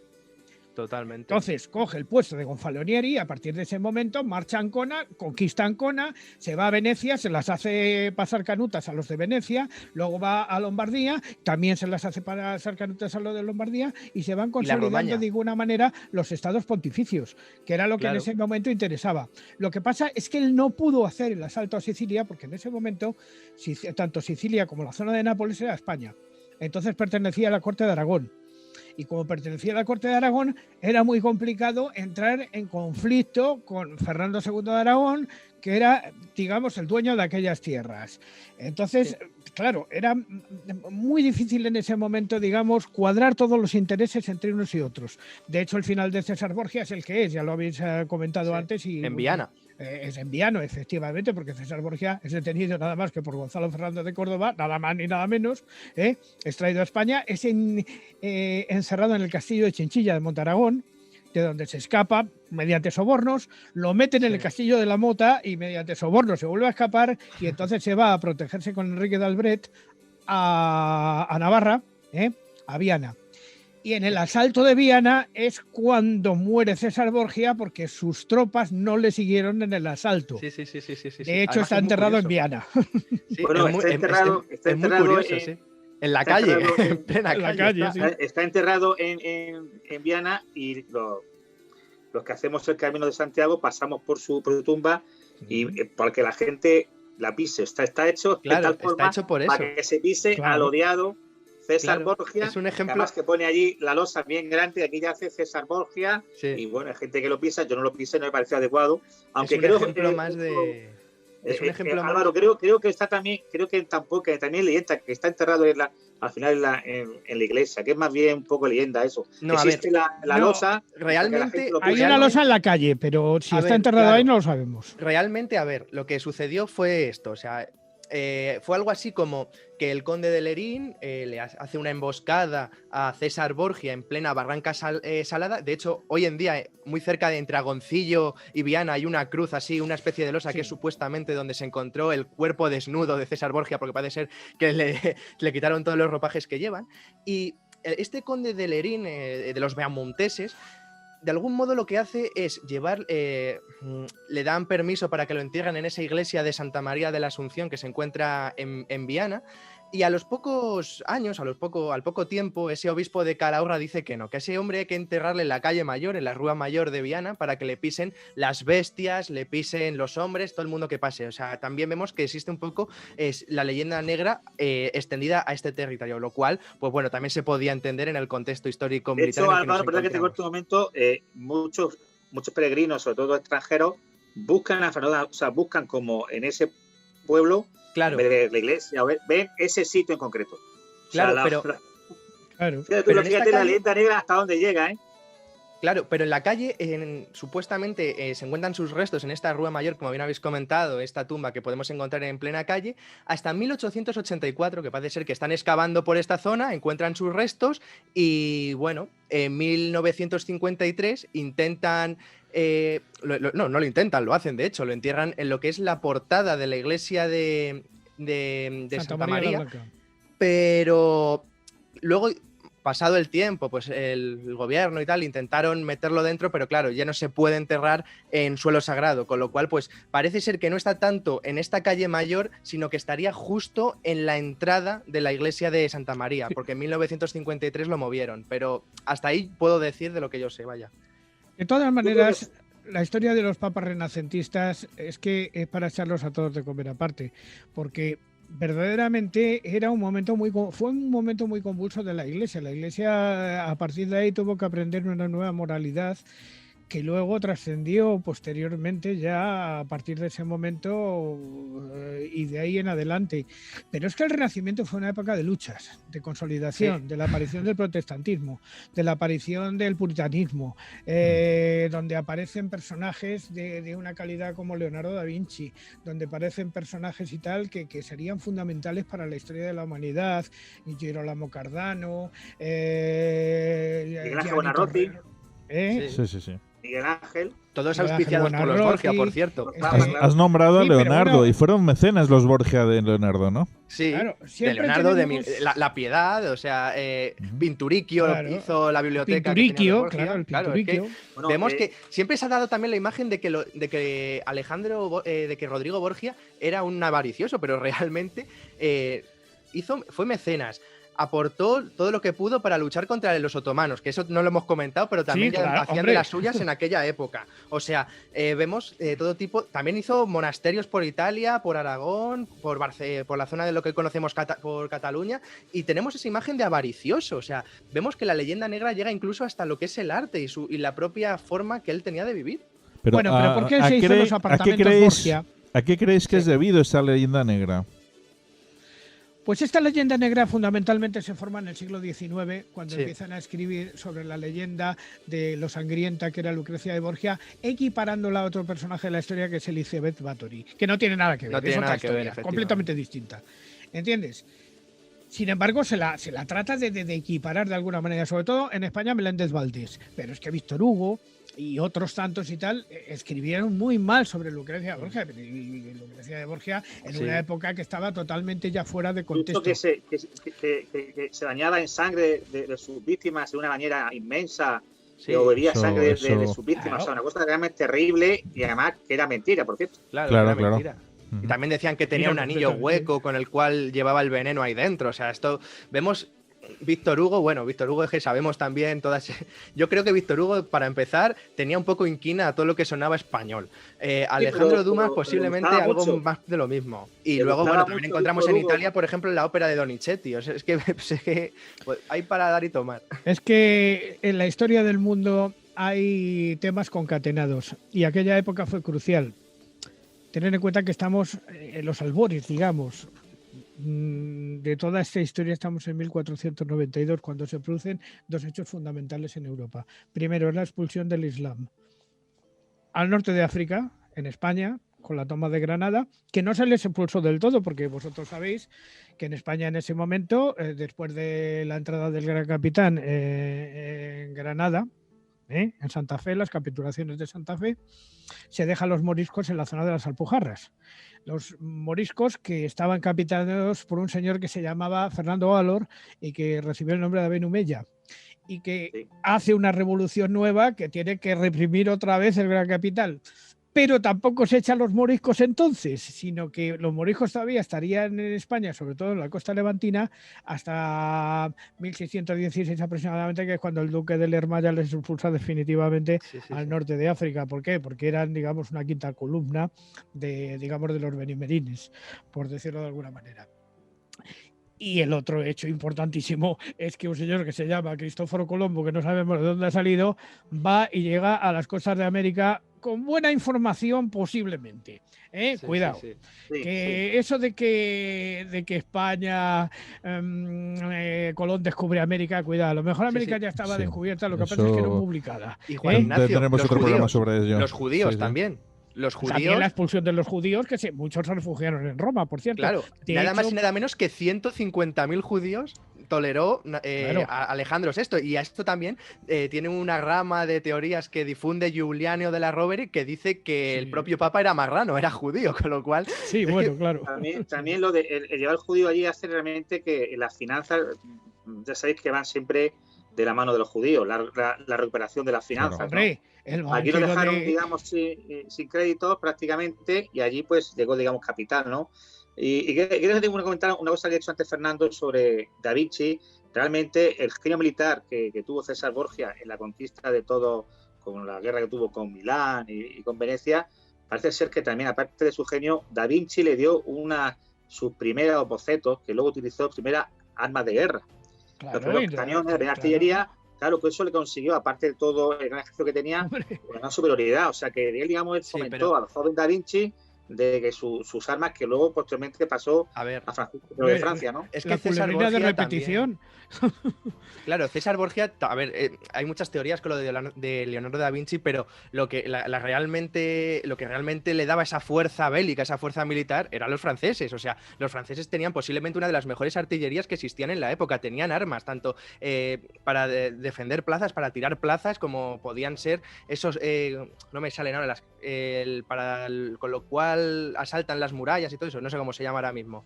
Pero Luis XII, Carlos VIII, es decir, todo ese poderío que tenían los franceses es usado por César Borgia, porque no hay que olvidar que es el duque de Valentinois, el duque Valentino. Efectivamente. Entonces, es que tiene todo ese poder gracias a ello.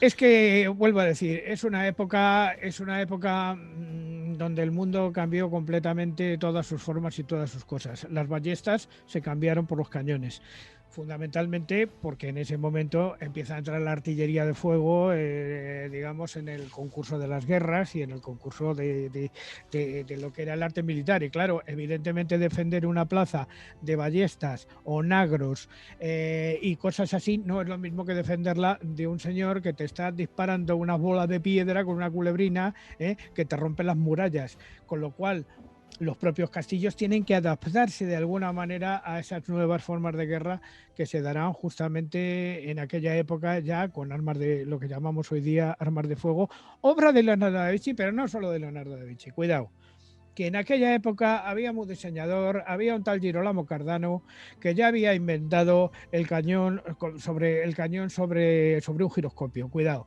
que había mucho genio en aquella época. El Renacimiento es una época de inventos, de genios y de gente que, bueno, los hombres del Renacimiento, que lo sabían prácticamente de todo. Trabuquete, que no me salía. Sí, el Trabuquet también. O sea, ciertamente hay un personaje, por ejemplo, que luego sería muy influyente, que nace en la época precisamente que estamos hablando, que luego sería muy influyente en la corte española y que Álvaro le conoce muy bien, que es Giovanni Torriani, que se le llamaría en España Juanelo Turriano, que pasa a ser Toledano. Exactamente, pasa a ser el relojero de Carlos I de España y Carlos V de Alemania, que por cierto financia sus campañas militares a base de una familia de judíos, que es la familia Fugger, que eran, aunque vivían en Roma, eran los dueños de las minas de Almadén. Cuidado, que hay una calle en Madrid, que es la calle Fúcar, que hace mención a la familia Fugger. Los Fugger de Almadén, sí. Señor, que eran los judíos de Almadén. Son banqueros y son los primeros en crear bancos potentes en Alemania, ¿eh? Sí, claro.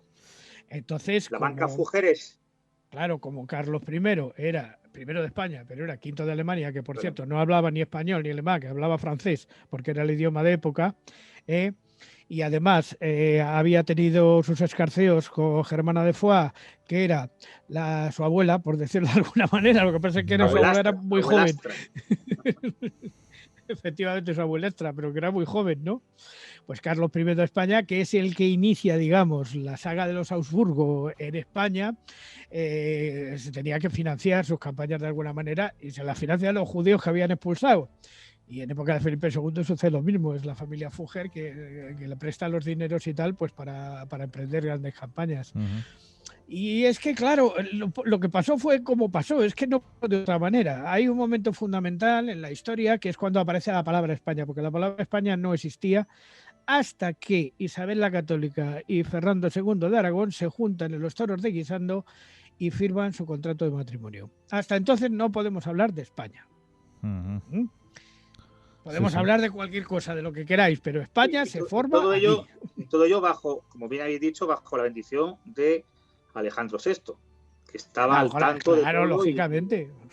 Y digamos, guiado por el cardenal Cisneros, en cierta forma, aconsejado cardenal Cisneros, porque claro, entonces las cosas aquí, digamos, era su confidente en todos los asuntos de Estado que había aquí, claro. Pero realmente fue el que impulsó y todo, y lo habéis comentado muy bien, el tratado, digamos, de Tordesillas, que fue, digamos, como una cumbre, ahora pues, se puede ser, digamos, entre lo que ahora sería entre Estados Unidos y Rusia, sí. ¿No? Pues igual, fue el tratado de las dos grandes potencias para, digamos, dividirse el mundo, nada menos, ¿no? Sí, España y Portugal. Lo que pasa es que España se quería quedar con todo, pero tuvieron un error en los cálculos y le quedó la zona de Brasil, que la tomaron los portugueses. Y los portugueses encontraron la manera de ir desde el Cabo Bojador hasta Brasil.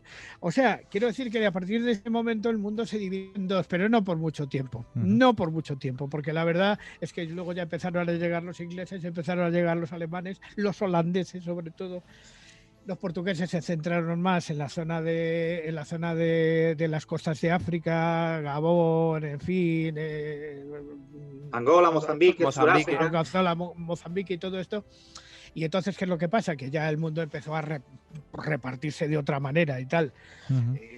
Luego ya, si queremos seguir, podríamos llegar hasta la fundación de los Estados Unidos de América, pero no creo que debamos ir tan lejos. Me resultó muy curioso cómo terminaron cada uno de los hijos del Papa, ¿no? César muere en Viana, Lucrecia muere de muerte natural en la corte de Alfonso de Este, su último marido. Ya digo que casi prácticamente la canonizan, porque es que era fue una especie de Evita de Perón, fue una señora que se dedicó a repartir dinero, sobre todo entre los artistas de la época y todo eso. Y oye, lo que pasa es que luego en el siglo XIX empezamos a sacar tajadas de todo aquello diciendo, uff, madre mía. Sí. La época de la corrupción. Que César tenía grandes pretensiones, ¿no? Y al final, pues murió de la forma que menos esperaba. Sí, claro, indudablemente. ¿Cómo muere Alejandro VI y cómo casi muere César Borgia? Porque casi muere en el mismo momento. Envenenados. Pues mira, consultados algunos manuscritos, parece ser que murieron de paludismo, más bien. Efectivamente, es que hay que tener en cuenta que en aquellos días estamos hablando de verano, se desató una epidemia, bastante dura en lo que es Roma, o sea, y no solo cayeron ellos, o sea, cayeron unos cuantos, y de hecho en esa comida, que es un banquete que hizo Adriano Corneto, y Corneto, sí. Él mismo también se le vio en esa misa que hubo al día siguiente demacrado por esa enfermedad. Unos dicen que era disenteria, otros dicen que era paludismo, otros dicen que era malaria, pero efectivamente es lo que de algún modo aquejó a Alejandro VI y, como bien habéis comentado, a César Borgia. De hecho, hay una anécdota, hay una leyenda que cuentan que para curarle de esa enfermedad abrieron en Cana un toro sacrificado y le metieron dentro a César Borgia para supuestamente esa facultad del toro le devolviese la vida. Esto lo leí en un libro de Juan Antonio Cebrián que es sobre los Borgia, sí, es cierto, bastante interesante, y menciona ello, y gracias a esto, bueno, no se sabe si fue gracias a esto o por otra cosa, finalmente se curó. Lo que sí que es cierto es que es una época muy, muy interesante entre la humanidad, porque es el principio del Renacimiento y porque es el principio de algo que es muy importante a nivel filosófico, y es la desaparición de Dios como centro del mundo y el hombre empieza a ser el centro del mundo. El antropocentrismo, sí. Digamos, el teocentrismo pasa a ser antropocentrismo. Ya no se hacen más catedrales y empiezan a hacer edificios neoclásicos. ¿Por qué? Porque se está buscando la vuelta a los orígenes griegos, la vuelta a los orígenes romanos, de alguna manera. Y todo eso lo preña todo. Y bueno, y las obras de la época, de arte de esa época, son de tal nivel que hoy día nos asombran cómo se pudieron hacer. Por ejemplo, si vamos a Santa María i Fiori en Florencia, nos quedamos extasiados. O sea, una catedral hecha toda de mármol, o sea, con un campanile que había hecho el propio Giotto.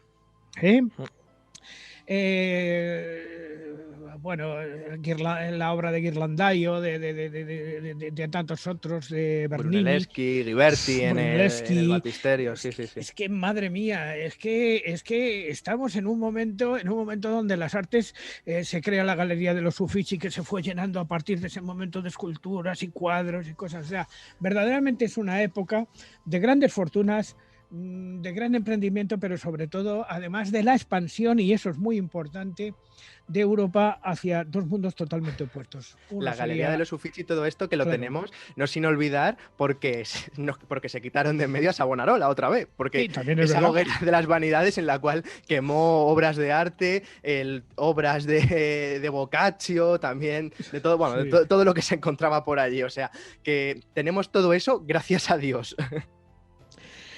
Es cierto que... Quería comentaros una cosa, que en aquella época, cuando te nombraban papa, sí, evidentemente pues tenías poder, pero también en cierta forma era echarte la soga al cuello, porque el mismo Julio II, que sucede luego Sí, claro. a Alejandro VI, él siempre, aquí tenemos en Murcia enterrado a Diego de Junterón, que fue un secretario de Estado suyo, y en cartas que han aparecido muy recientemente aquí en Murcia, en el Museo Catedral, Julio II hablaba de que veía tanto que ya estaba aquí en Murcia, digamos, un poco jubilado. Diego de Junterón le decía a su amigo que temía por su vida y que quería simular su muerte para venirse aquí, digamos, a Murcia a ser enterrado. De hecho, Juan G. Porque tenía miedo. Sí. De hecho, Juan G. Incluso se ha escrito un libro que se llama La tumba del Papa hereje, escrito por nuestro buen amigo George Weinberger. Y en este libro se afirma que Julio II está enterrado en la Catedral de Murcia. Es que hay por ahí, digamos, informes. Una investigación que se ha hecho buena. Comenta que cuando murió Julio II, su cadáver fue, digamos, tirado al Tíber. Otros dicen que está realmente en la tumba que le construyó Miguel Ángel, el famoso Messer de Miguel Ángel.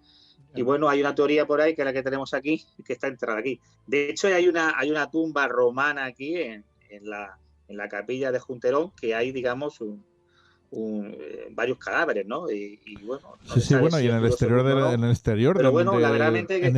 de la Catedral de Murcia aquí está protegido, ¿eh? Ves la cabeza de Julio, o sea, con un sombrero papal, efectivamente.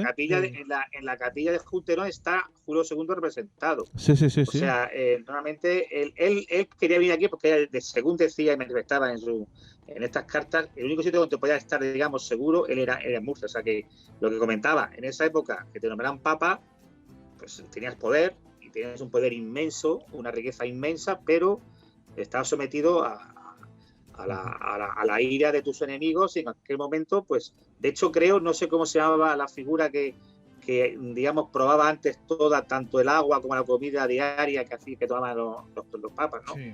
Tenían a alguien, no sé, un criado, alguien elegido, que probaba la comida antes, ¿no? No lo sé. El caso es que en ese momento Europa, que era el centro del mundo, hoy día ya yo creo que cada vez lo es menos, empieza a expandirse, lógicamente con el descubrimiento de América, pero también, y esto es muy importante, empieza a expandirse hacia Asia a través de la ruta de las especias, que ya esto ya venía de largo y tal, pero ya empiezan los grandes exploradores también a incidir en el descubrimiento del orientalismo, de alguna manera. El viaje de Marco Polo se ve, digamos, Marco Polo es el más famoso, pero no es el único. Marco Polo se ve de algunas maneras enriquecido por el viaje de un madrileño, que creo que es muy importante en esta época, que nos dio a conocer qué era lo que había más allá, lo que había en Oriente, que se llama Ruy Gutiérrez de Clavijo, ¿verdad, Álvaro? Sí. Ruy Gutiérrez de Clavijo escribe Embajada Altamorlán. Efectivamente. Y entonces Europa en ese momento pues ya se expande, digamos, por todo el mundo hasta Asia, y entonces es cuando llegaría ya el momento, un poquito después, de que apareciera la gran gesta de uno de los grandes portugueses de la historia, que es Fernando de Magallanes, que no llega a dar la vuelta al mundo, pero sí lo consigue su lugarteniente, que es Juan Sebastián Elcano. Sí. Entonces, ya a partir de ese momento parece como que ya todo está descubierto, pero claro, lo que se ha descubierto son las guías comerciales que luego llevarían al desarrollo fundamentalmente del mundo posterior. Y es que somos hijos de lo que somos, es que parece que nos olvidamos de que venimos de allí. Y venimos de allí. A mí, por ejemplo, una de las cosas que me molestan de esta época, y ya entramos, yo creo, en el momento de la opinión, es cuando tú llevas a un museo a alguien y ve un cuadro. Y a ver cómo le explicas tú de qué va la cosa. O sea, es que claro, hay que entender el Renacimiento para entender de qué va la cosa. Si tú te encuentras, por ejemplo, con la decapitación de San Juan Bautista del Caravaggio en la concatedral de la Valeta en Malta, ¿y cómo explicas esto si no sabes un poquito de historia sagrada y un poquito de la historia de la humanidad? Uh-huh. Y esto que el Caravaggio, que como sabéis se llama Michelangelo Merisi, este aparte de pintor era espadachín, asesino, putero, era todo, o sea, todo lo que os podéis imaginar, ¿no? De hecho, no se sabe ni cómo murió, porque seguramente que fue en una justa o en un duelo, pero nos ha dejado obras impagables por todas partes, ¿no? Claro, es que la explosión de las artes en el Renacimiento, la incorporación del desnudo, que luego ya sabéis que la Iglesia trató de tapar, porque en la Capilla Sixtina estaban todos desnudos y le pusieron luego un pañito, ¿sabes? Porque tanto Cristo como Dios Padre en esa Pero famosa realmente imagen... todo comienza con los Borgia. Esa grandeza, claro. Su origen son los Borgia. O sea, es digamos, de cierta forma, lo que cambia la tendencia de un sitio, digamos, pobre a un sitio, digamos, grandioso. Desde entonces el arte no tiene límite, pero su origen empieza allí. Ya Julio II lo sigue, digamos, esa línea con la Capilla Sixtina y todo el resto, pero digamos el origen no sería igual Roma ni estos pontificios de no ser por los Borgia, ¿no? De hecho, bueno, los Borgia luego continúan, vamos, quiero decir, aunque no a esos niveles, pero incluso llega a emparentarse con los Borbón, ¿no? Sí, claro.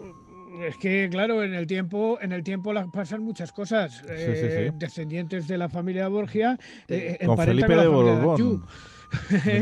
Felipe de Borbón, nieto del obispo de Lieja, Luis. San Francisco de Borja, creo que también. Sí, pero además se emparentan con la familia Anjou, que también eran herederos de alguna manera al trono de las Españas, por decirlo de alguna manera. Felipe V, Felipe de Anjou, sí. Sí, efectivamente. Entonces, claro, ¿qué podemos decir de todo esto?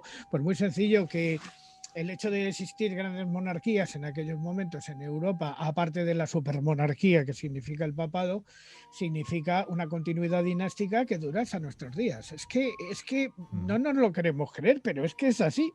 O sea, es que esa sangre es la nuestra, por decirlo de alguna manera, por favor, evidentemente.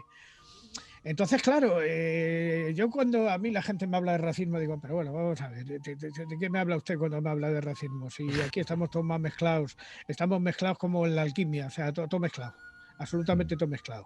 Totalmente. Sobre todo en un lugar como la península ibérica, ya no voy a decir España, voy a decir la península ibérica, donde estamos, con sangre musulmana, con sangre cristiana, con sangre visigoda, con sangre arriana. Joder, por Dios, es que... Pues solo hay que verme a mí, moreno. Joder. Tú eres Fenicio, Álvaro, eres Fenicio. Yo soy, claro. Sí, hoy he tenido precisamente confrontación con el tema de fenicios y tal, porque parece ser que alguien ha decidido que ha encontrado dónde fue la batalla de Aníbal en el Tajo. En fin, estamos ahí en ello también. Pues quedan, amigos, ya cerca de no más de 20 minutos para terminar. Y bueno, tal y como hablamos, pienso que no estaría mal que empezáramos ya con esas conclusiones respecto a lo que ha sido, lo que ha significado esta familia, aunque ya lo estás diciendo bien, Juan Ignacio, lo que ha significado los Borgia para España, para el presente.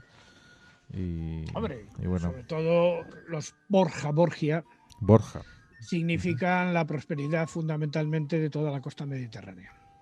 Ellos tuvieron desde Játiva y desde Gandía un puesto de privilegio para poder, desarrollar toda la agricultura, que por cierto no es de origen cristiano, es de origen musulmán. ¿Por qué? Porque ellos aprovecharon todos los sistemas de regadío que hicieron los alarifes moros y moriscos tiempos antes, que tampoco eran extranjeros, como dice la gente, dice, no, es que eran árabes. Bueno, eran de origen árabe, pero habían nacido en el Califato de Córdoba.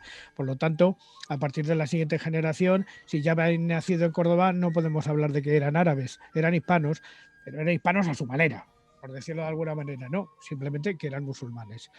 Los alarifes son importantísimos porque desarrollan un tipo de arquitectura muy concreta, que es la arquitectura que vivimos hoy prácticamente todos nuestros pueblos. A partir del siglo XV, siglo XVI, llevan el mismo tipo de factura que es la factura de los alarifes o albañiles de origen musulmán. Esto es lo que significa.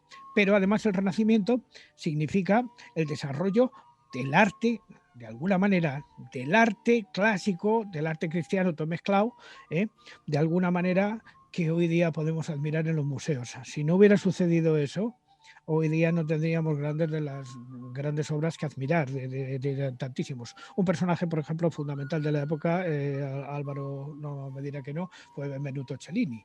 Benvenuto Cellini es un personaje de una importancia capital en esta época, porque, aunque ya digo que este también era para echarle de comer aparte, era un tipo bastante corrupto, pero fue uno de los mejores escultores de su época. Sí.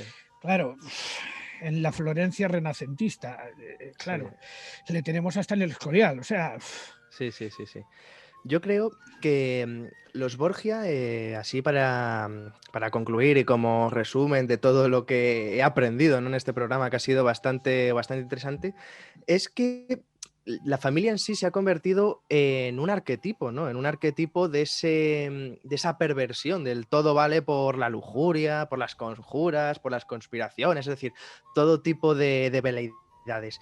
Y en cierto modo podemos decir que es cierto o no, pero lo que sí sabemos es que llegaron a lo más alto de la iglesia, ya sea, pues no se sabe muy bien, o sea, si por casualidades, si por esas conspiraciones que decían que habían, pero hay que tener en cuenta que esos arquetipos es lo que hemos comentado, ¿no? O sea, es lo que decía, lo que viene comentado antes de Demócrito de Abdera, o sea, la palabra es totalmente la sombra del hecho y siempre se da más al que tiene más y se da menos al que tiene menos. ¿Y quién crea estos modelos? ¿Quién crea estos arquetipos?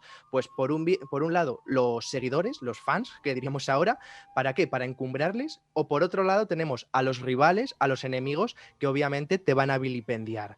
En este caso, ¿qué es lo que ha ocurrido? Pues más el segundo caso. Se ha tergiversado su historia, tanto la de Rodrigo Borgia, tanto la de Lucrecia de Borgia, tanto la de César y también todos los que quizá son esos Borgias menores, como pueden ser Juan o Jufré. Pero han sido vilipendiados pues por envidias, por, digamos, esa fama que tenían, pero sobre todo por ser los hombres más importantes que había en el orbe católico en aquella época, y de ahí radica su importancia, porque realmente ¿quiénes son los personajes más importantes históricamente hablando? Los que son contradictorios. O sea, encontramos a Borgia, pero también podemos encontrar a Felipe II como un personaje totalmente contradictorio. Es decir, en tanto en cuanto es el paladín de la cristiandad, pero luego hace todo tipo pero va a su bola. Claro, de creencias que podrían ser consideradas heterodoxas. Napoleón, más de lo mismo. Es decir, todas esas grandes figuras de la historia, digamos que tienen una doble cara, son contradictorias y por eso son los grandes personajes de la historia.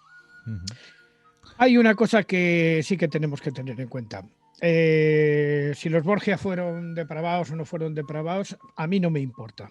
A mí personalmente no me importa. Lo que es cierto es que ayudaron mucho desde Roma a la consolidación fundamentalmente de lo que se llamaría posteriormente pues, el Reino de España.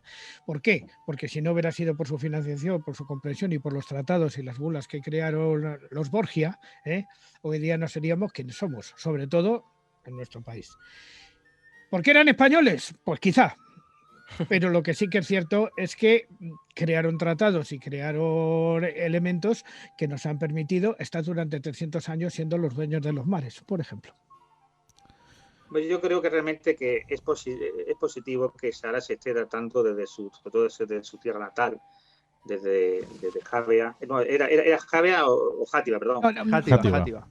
Játiva y Gandía, fundamentalmente. Játiva y Gandía.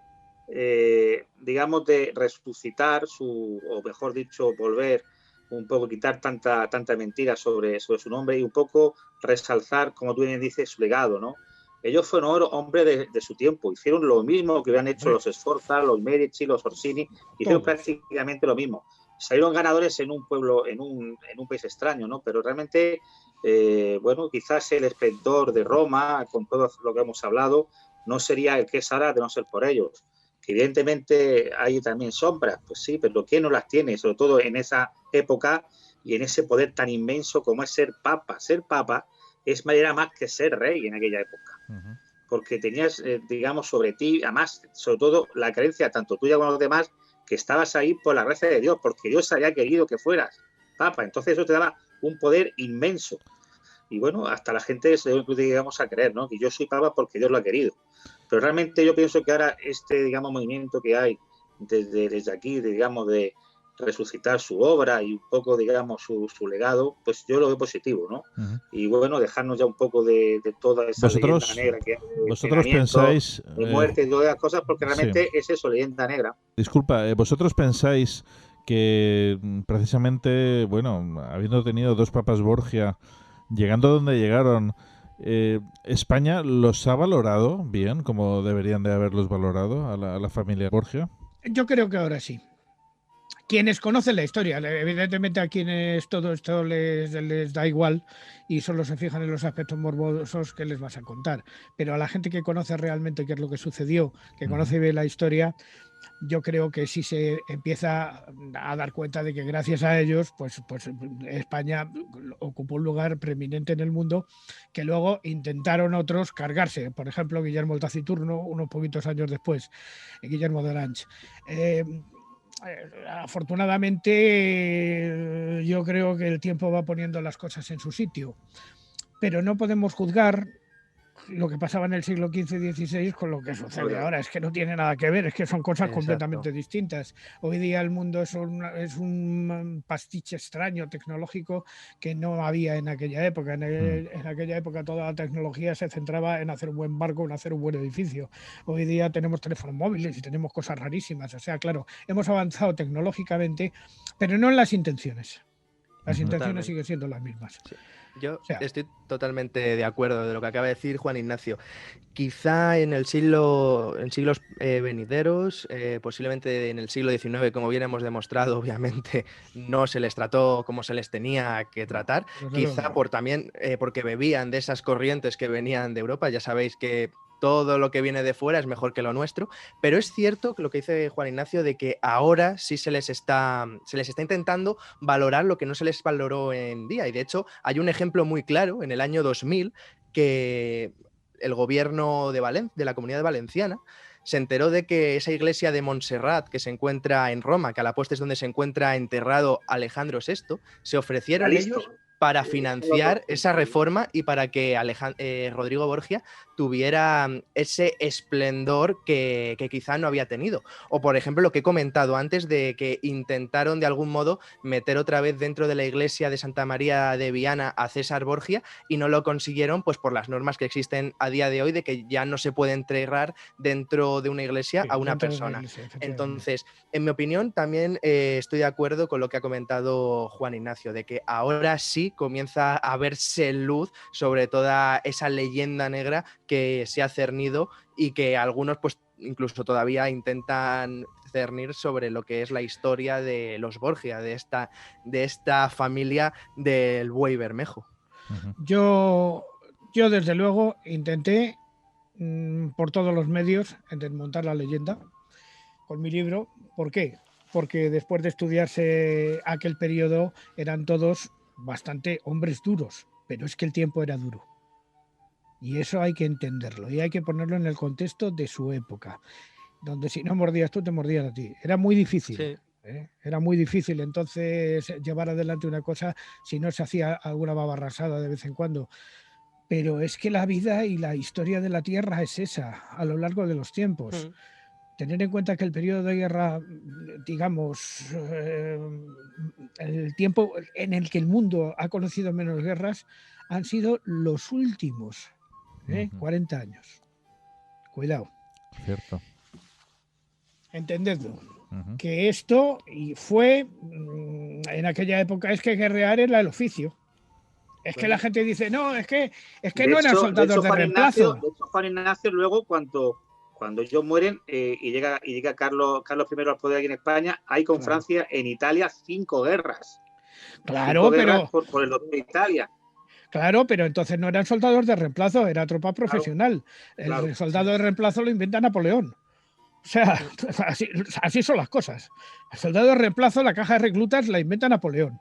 Y hasta Napoleón, la gente iba a la guerra porque quería ganar, porque quería conquistar y porque quería fundamentalmente aprovecharse de lo que pillaban. Antes has comentado, Juan Ignacio, cuando hablabas de tu libro, que salió el libro justo en el momento que estaba una serie sobre los Borgia. Bueno, de hecho no hubo una serie, hubo 2 e incluso una película. Sí, una Sí. película Buena, por cierto, que hizo Omar, ¿cómo se llama el actor? Sí, Omar. Precisamente, Ay. bueno, pues todo esto, nuestro compañero Antonio Rentero, que es crítico de cine y tiene su espacio 237, lo ha comentado anteriormente. Quería preguntaros acerca de estas series, ¿cómo las veis? ¿Os ha gustado? ¿Qué pensáis sobre ellas? No creo que estén bien tratadas. Yo las que he visto no me convencen, ninguna. Yo sí soy partidario de ellas, fíjate. O sea, no solo de los Borgia, la de los Borgia es que, joder, lo vi hace mucho y tampoco tenía como mucha inteligencia histórica, no tenía ni puñetera idea de lo que era la historia en aquella época. Joder, es que estamos hablando, a lo mejor tenía 13, 14 años. Pero en este caso creo recordar que la película de los Borgia acaba en el momento en el cual Giuliano de la Rovere y Carlos VIII entran en Roma y ahí se acaba, pero es que todavía quedan un montón de años de historia. Pero yo sí soy partidario de ellas en tanto en cuanto te dan a conocer, por lo menos acercan al gran público hechos históricos que eran desconocidos. Pues se me viene a la mente, por ejemplo, la última serie de televisión española sobre Inés Suárez de Plasencia, ¿no? Inés del Alma Mía. Alma mía, sí. Claro, ¿qué tiene de real? ¿Qué tiene de fantástico? Pues también a lo mejor lo que escribió Isabel Allende, pero a mí realmente me dio para aprender sobre una figura histórica que quizá no ha sido tan tratada y tan estudiada como se merece. Eso, pues, como más series que podemos encontrar, pues se me ocurre Isabel, se me ocurre Carlos V, es decir, en mi opinión sí es buena porque acercan a la gente, al gran público, grandes personajes y grandes historias de la historia.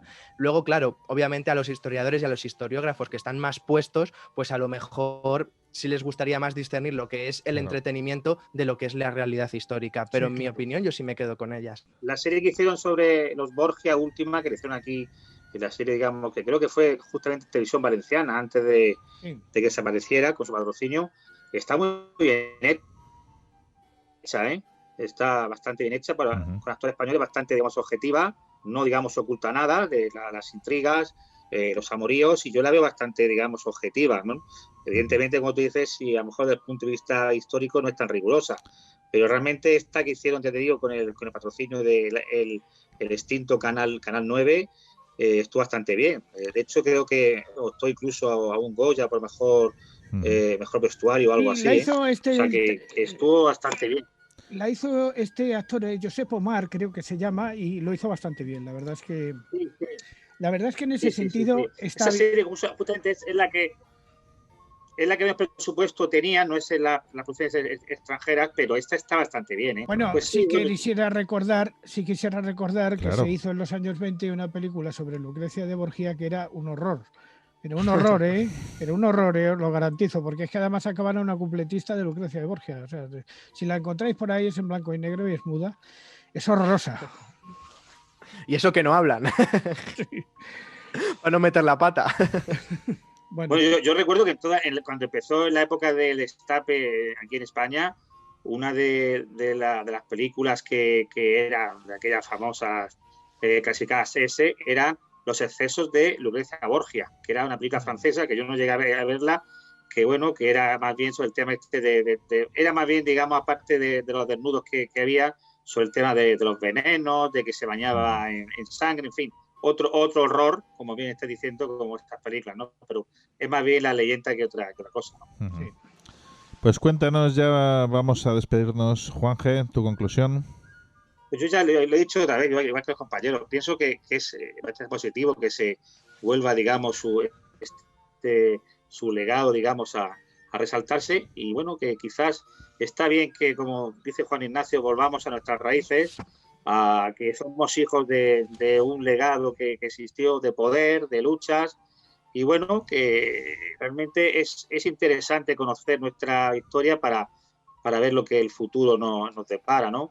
Y bueno, que pienso que es positivo, que lo que sí, por ejemplo, que este tipo de personajes no se da, por ejemplo, en clase, ¿no? Ya apenas se da, digamos, historia muy levemente, se da incluso los Reyes Católicos, bueno, y si se da en algunas regiones, se da de una forma peyorativa, sí. Porque ya más que tenemos que ver últimamente que salen noticias, sobre todo en Cataluña y en el País Vasco, totalmente. Sí, creo que Felipe V en Barcelona no es muy bien recibido. No sé, bueno, pues, Bueno, pero Roma yo pienso que es positivo que es legado. Y vuelvo a decir, la grandiosidad de Roma se inicia con ellos. Lo que ahora Roma, la ciudad eterna, todos sus monumentos, todo su palacio, empieza con ellos. Y quizás también el esplendor también de Italia, ¿no? De como la cuna del arte, ¿no? Pienso que empieza allí, gracias a ellos, ¿no? A todo que supieron atraer, digamos, el mundo a los judíos con las finanzas y todo el esplendor de los artistas de la época. Les tocó una época, digamos, complicada, pues sí, pues como dice Juan Ignacio, de no ser por ellos, hubieran sido los Medici, hubieran sido los Orsini o los Sforza. Ellos mordieron antes y tuvieron 2 papas en la familia. Y a lo mejor España no sería España, ¿no? o esa, digamos, grandeza o esa suerte, ¿no? Hay cosas muy curiosas en el mundo del papado. ¿Sabéis dónde tiene la parroquia nuestro actual papa, Bergoglio? ¿Dónde? La tiene en Villafranca de Montes de Oca. Nunca he ido por allí, ¿eh? Pero como obispo le toca esa iglesia. Ahora, él nunca ha ido por allí. Vaya. Lo dejamos aquí ya, queridos amigos. Juan Ignacio, Álvaro, Juan G. Espero que los radioyentes pues hayan aclarado un poquito más acerca de la imagen que tenían, ¿no? Acerca de la familia sobre la familia de los Borgia. Solo queda recordar también a los que nos están escuchando y escuchando a través de Azul FM Radio y online o viendo a través de YouTube, que bueno, una vez que terminemos este programa también lo subimos a iVoox. Y allí, tanto en iVoox como en YouTube, como en nuestro correo electrónico info@elcandelabro.es, podéis dejar mensajes y los respondemos encantados. También podéis apoyarnos tanto en YouTube como en iVoox. Os suscribís y también en iVoox tenéis esa opción, una pestañita azul para apoyar el Candelabro, y de esta forma pues bueno, entran en sorteos semanales de libros y otras sorpresas también que estamos preparando, ¿no?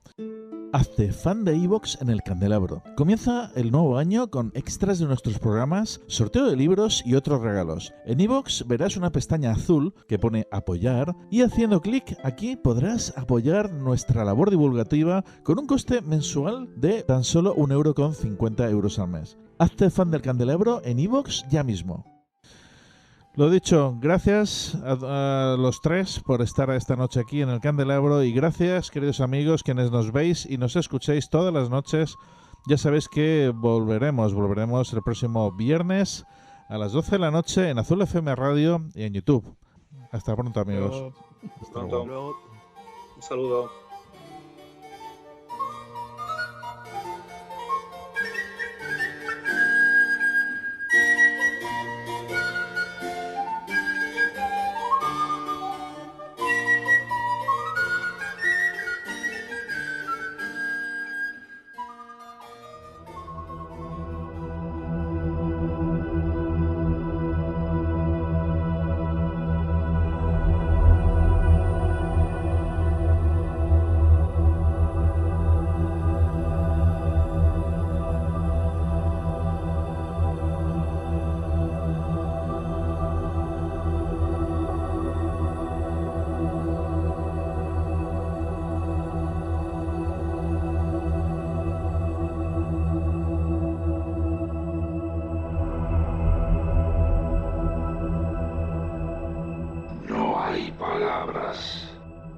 No hay sentimientos ni emociones, tan solo vacío, vacío absoluto.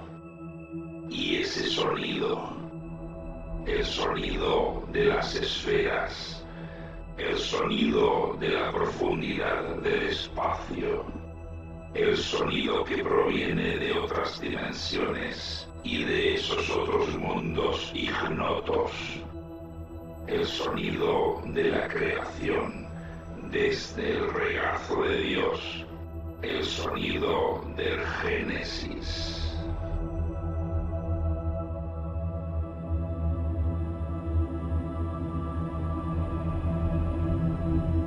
Escucha Génesis, el nuevo álbum de Neuromanter en El Candelabro. Neuromanter, sonido atmosférico disponible en Bandcamp y en neuromanter.com.